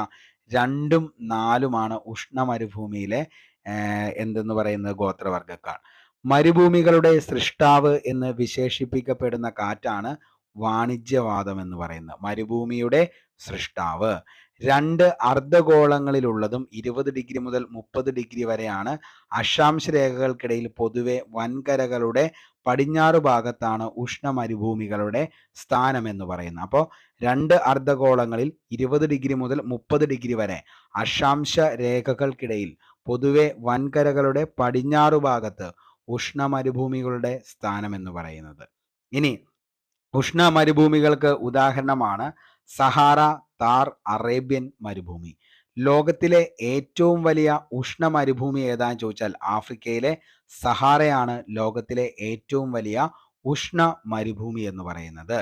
ലോകത്തിലെ ഏറ്റവും ചെറിയ മരുഭൂമിയാണ് കാർക്രോസ് എവിടെയാണെന്ന് ചോദിച്ചാൽ അത് കാനഡയിലാണ് കാർക്രോസ്. ഉഷ്ണ മരുഭൂമികളിൽ ജീവിക്കുന്ന പ്രധാന ഗോത്രവർഗ്ഗങ്ങൾ ഏതൊക്കെയാണെന്ന് ചോദിച്ചാൽ മക്കളെ ബുഷ്മൻ ആണ്. ഉഷ്ണ മരുഭൂമിയിൽ ഏറ്റവും പ്രധാന ഗോത്രവർഗ്ഗക്കാർ ബുഷ്മൻ ആണ്. സുമാത്രയിൽ ജീവിക്കുന്ന ഗോത്രവർഗ്ഗമാണ് കുബു എന്ന് പറയുന്നത്. സുമാത്രയിലാണ് കുബു എന്ന് പറയുന്ന ഗോത്രവർഗ്ഗം. ബോർണിയോ ദ്വീപുകളിൽ ജീവിക്കുന്ന ഗോത്രവർഗ്ഗത്തെ നമുക്ക് ദയാക്ക് എന്ന് വിളിക്കാം. അപ്പോൾ ബോർണിയോ ദ്വീപുകളിൽ ജീവിക്കുന്ന ഗോത്ര വർഗ വിഭാഗത്തെ അറിയപ്പെടുന്ന പേരാണ് ദയാക്ക് എന്ന്. അപ്പോൾ ബോർണിയോ ദ്വീപുകളിൽ ദയാക്ക്, സുമാത്രയിലെ കുബു, ഉഷ്ണ മരുഭൂമികളിൽ ജീവിക്കുന്ന പ്രധാന ഗോത്രവർഗമാണ് ബുഷ്മൻ എന്ന് പറയുന്നത്. ഓക്കെ, ഇനി പ്രാദേശിക വാതകങ്ങൾ. ആൽപ്സ് പർവ്വതനിരയ്ക്ക് വടക്കൻ താഴ്വരയിലേക്ക് വീശുന്ന പ്രാദേശിക വാതകങ്ങളെ പറയുന്ന പേരാണ് എന്ത്? മോസ്റ്റ്ലി റിപ്പീറ്റഡ് ആണ് ഈ ഒരു ചോദ്യം എന്ന് പറയുന്നത്. ആൽപ്സ് പർവ്വതനിര കടന്ന് വടക്കൻ താഴ്വാരത്തേക്ക് വീശുന്ന പ്രാദേശിക വാതകങ്ങളെയാണ് ഫൊൻ എന്ന് പറയുന്നത്. ഇന്ത്യയിൽ അനുഭവപ്പെടുന്ന പ്രാദേശിക വാതകം ഏതാണെന്ന് ചോദിച്ചാൽ, ഇന്ത്യയിൽ അനുഭവപ്പെടുന്ന പ്രാദേശിക വാതകം ഏതാണെന്ന് ചോദിച്ചാൽ ഏതാണ്? ലൂ ആണ്. ഓക്കെ, ലൂ ആണ് ഇന്ത്യയിൽ അനുഭവപ്പെടുന്ന പ്രാദേശിക വാതകം. വടക്കേ അമേരിക്കയിലെ റോക്കി പർവ്വതനിരയുടെ കിഴക്കേ ചെരുവിലൂടെ വീശുന്ന ഉഷ്ണക്കാറ്റിന് പറയുന്ന പേരാണ് ചിനൂക്ക് എന്ന് പറയുന്നത്. മറ്റു കാറ്റുകളെ അപേക്ഷിച്ച് താരതമ്യേന ചെറിയ പ്രദേശത്ത് മാത്രമായി അനുഭവപ്പെടുന്ന കാറ്റുകളെയാണ് നമ്മൾ പ്രാദേശിക വാതകങ്ങൾ എന്ന് പറയുന്നത്. ഓക്കെ, അപ്പോൾ മറ്റു കാറ്റുകളെ അപേക്ഷിച്ച് താരതമ്യേന ചെറിയ പ്രദേശത്ത് മാത്രമായി അനുഭവപ്പെടുന്ന കാറ്റുകളാണ് പ്രാദേശിക വാതകങ്ങൾ.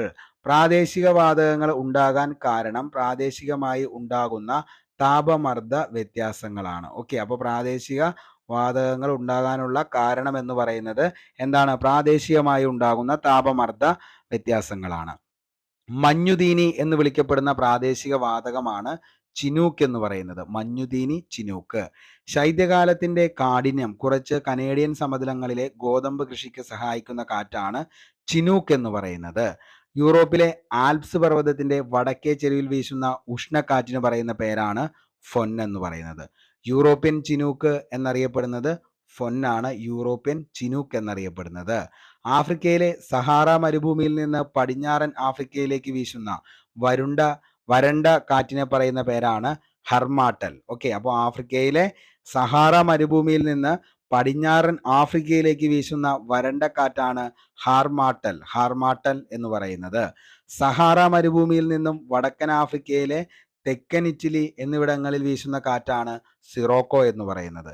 സ്വിറ്റ്സർലൻഡിൽ വീശുന്ന ശൈത്യവാദമാണ് ബൈസ് എന്ന് പറയുന്നത്. അപ്പോൾ സ്വിറ്റ്സർലൻഡിൽ വീശുന്ന ശൈത്യവാദം ബൈസ്. സഹാറ മരുഭൂമിയിൽ നിന്നും വടക്കൻ ആഫ്രിക്കയിലെ തെക്കൻ ഇറ്റലി എന്നിവിടങ്ങളിൽ വീശുന്ന കാറ്റ് സിറോക്കോ.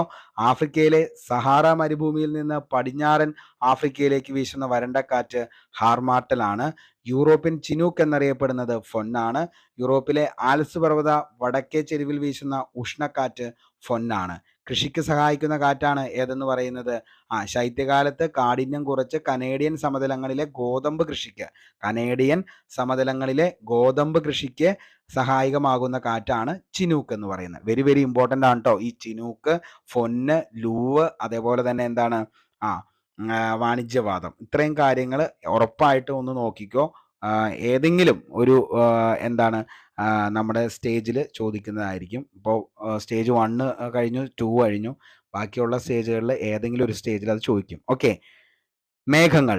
ഭൂമിയുടെ ഉപരിതലത്തോട് അടുത്തുകൂടിയ സാന്ദ്രതയിൽ ചാരനിറത്തിൽ രൂപം കൊള്ളുന്ന മേഘങ്ങൾ ഏതാണ്? ഭൂമിയുടെ ഉപരിതലത്തോട് വളരെ അടുത്ത് കൂടിയ സാന്ദ്രതയിൽ ഇരുണ്ട ചാരനിറത്തിൽ രൂപം കൊള്ളുന്ന മേഘങ്ങളെയാണ് നിംബസ് മേഘങ്ങൾ എന്ന് പറയുന്നത്. ഇനി തെളിഞ്ഞ ദിനാന്തരീക്ഷ സ്ഥിതിയിൽ വളരെ ഉയർന്ന നേർത്ത തൂവൽ കെട്ടുകൾ പോലെ കാണപ്പെടുന്ന മേഘമാണ് സിറസ് എന്ന് പറയുന്നത്. അപ്പോൾ തെളിഞ്ഞ ദിനാന്തരീക്ഷ സ്ഥിതിയിൽ വളരെ ഉയരങ്ങളിൽ നേർത്ത തൂവൽ കെട്ടുപോലെ കാണപ്പെടുന്ന മേഘമാണ് സിറസ് എന്ന് പറയുന്നത്. ഓക്കെ, അടുത്തത് പക്ഷികളുടെ തൂവൽ പോലെ കാഴ്ചയിൽ തോന്നിക്കുന്ന മേഘം ഏതാണ്? അതും ഏത് തന്നെയാ? സിറസ് ആണ്. പക്ഷികളുടെ തൂവൽ പോലെ കാഴ്ചയിൽ തോന്നിക്കുന്ന മേഘം സിറസ്. അന്തരീക്ഷത്തിലെ നേർത്ത പൊടിപടലങ്ങളെ കേന്ദ്രീകരിച്ച് നീരാവി ഘനീഭവിച്ച് രൂപം കൊള്ളുന്ന മേഘങ്ങൾ താഴേക്ക് പതിക്കാതെ അന്തരീക്ഷത്തിൽ തങ്ങി നിൽക്കാനുള്ള കാരണം എന്താണെന്ന് ചോദിച്ചാൽ, മേഘങ്ങളിലെ ജലകണികകളുടെ വലിപ്പം ഏകദേശം 0.001 സെന്റിമീറ്റർ താഴെ ആയതിനാലാണ് മേഘങ്ങൾ എന്ത് ചെയ്യാത്തത്? താഴേക്ക് പതിക്കാത്തത്. അപ്പോൾ മേഘങ്ങൾ താഴേക്ക് പതിക്കാത്തത്, അന്തരീക്ഷത്തിൽ തങ്ങി നിൽക്കാൻ കാരണം എന്താണെന്ന് ചോദിച്ചാൽ, മേഘങ്ങളിലെ ജലകണികകളുടെ വലിപ്പം ഏകദേശം 0.001 സെന്റിമീറ്റർ താഴെ ആയതിനാലാണ്. രൂപത്തിന്റെ അടിസ്ഥാനത്തിൽ നമുക്ക് മേഘങ്ങളെ പൊതുവെ 4 ആയിട്ട് തരംതിരിക്കാം. അതിൻ്റെ അകത്ത് ഒന്നാമത്തെയാണ് സിറസ് മേഘങ്ങൾ, രണ്ടാമത്തെ സ്ട്രാറ്റസ് മേഘങ്ങൾ, മൂന്നാമത്തെ കുമുലസ് മേഘങ്ങൾ, നാലാമത്തെ നിംബസ് മേഘങ്ങൾ. ഓക്കെ, അപ്പോൾ രൂപത്തിന്റെ അടിസ്ഥാനത്തിൽ മേഘങ്ങളെ നമുക്ക് എത്രയായിട്ട് തരംതിരിക്കാം? 4 ആയിട്ട് തരംതിരിക്കാം. അതാണ് 1 സിറസ് മേഘങ്ങൾ, 2 സ്ട്രാറ്റസ് മേഘങ്ങൾ, 3 കുമുലസ് മേഘങ്ങൾ, 4 നിംബസ് മേഘങ്ങൾ. തെളിഞ്ഞ അന്തരീക്ഷ സ്ഥിതിയിൽ വളരെ ഉയരങ്ങളിൽ നേർത്ത തൂവൽക്കെട്ടുകൾ പോലെ കാണപ്പെടുന്ന മേഘങ്ങളാണ് സിറസ് മേഘങ്ങൾ എന്നറിയപ്പെടുന്നത്.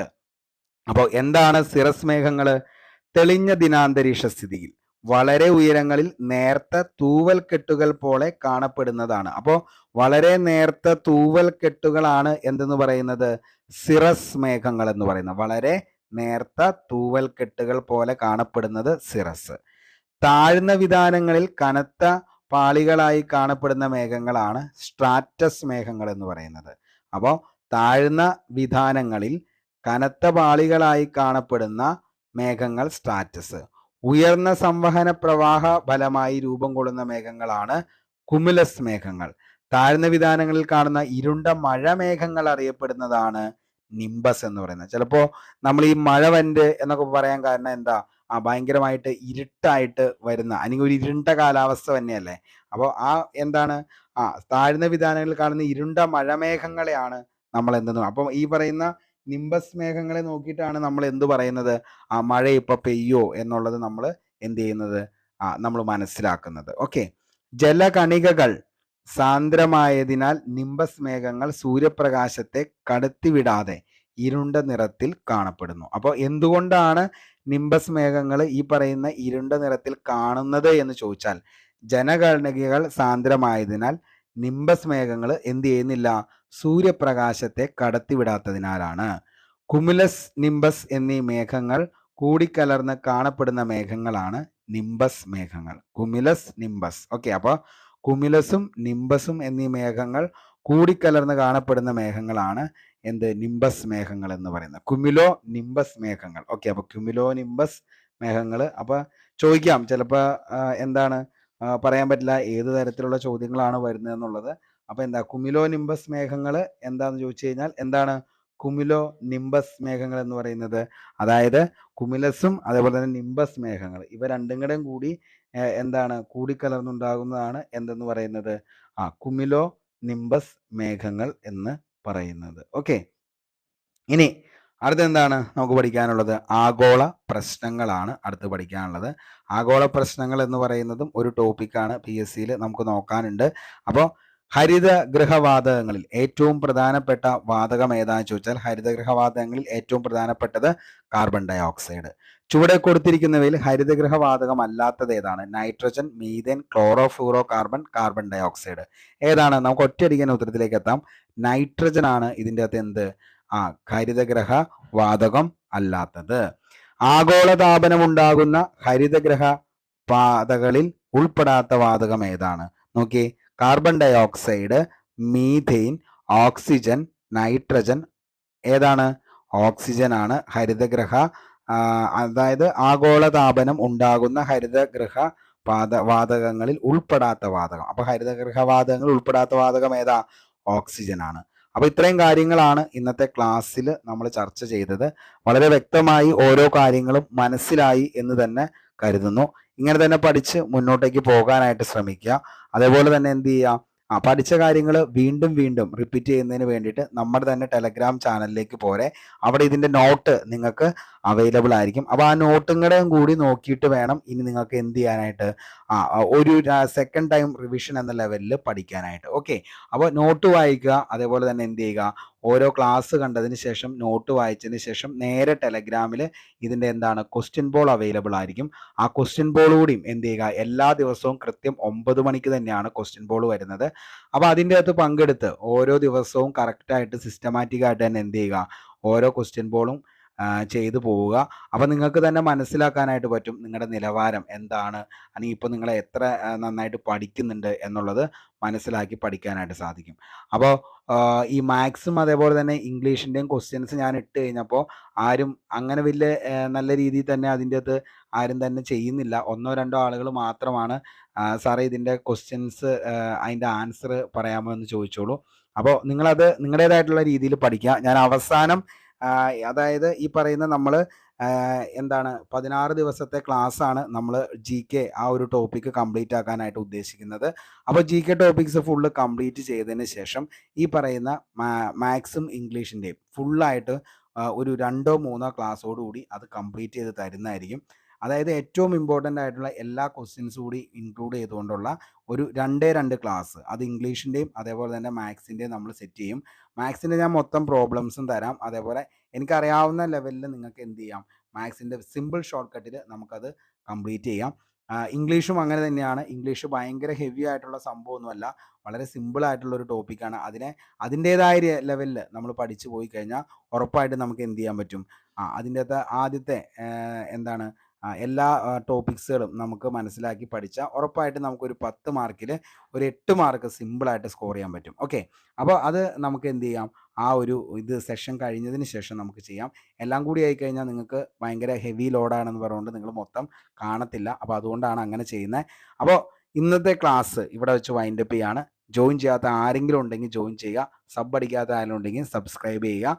അതേപോലെ എന്ത് ചെയ്യുക, നാളെ നമുക്ക് പുതിയൊരു ക്ലാസ്സുമായി വീണ്ടും കണ്ടുമുട്ടാം. അപ്പോൾ എല്ലാവരും താഴെ ഒന്ന് കമൻറ്റ് ചെയ്യുക ഈ ഇംഗ്ലീഷിൻ്റെയും മാത്സിൻ്റെയും കാര്യം. അപ്പോൾ ഇത്രയും വീഡിയോ മൊത്തമായിട്ട് 1.5 മണിക്കൂർ കണ്ടതിന് ശേഷം ഉള്ള ആളുകളാണ് ഉറപ്പായിട്ടും ഇനി ഇത് എന്താണ് ഇനി ഇംഗ്ലീഷ് മാത്സിൻ്റെ കാര്യത്തെക്കുറിച്ച് പറയാനുള്ളതെന്ന് നോക്കത്തുള്ളൂ. അപ്പോൾ അതുകൊണ്ടാണ് ഏറ്റവും അവസാനമായിട്ട് ഞാനത് പറഞ്ഞത്. തുടക്കത്തിൽ പറഞ്ഞ എല്ലാവരും കാണുമല്ലോ. അപ്പോൾ ഇത് മൊത്തമായിട്ട് കണ്ടു തീർക്കുന്ന ആളുകൾക്കാണ് അത് മൊത്തമായി ആത്മാർത്ഥതയോടുകൂടി അത് സിൻസിയറായിട്ട് കാണുന്ന ആളുകൾ.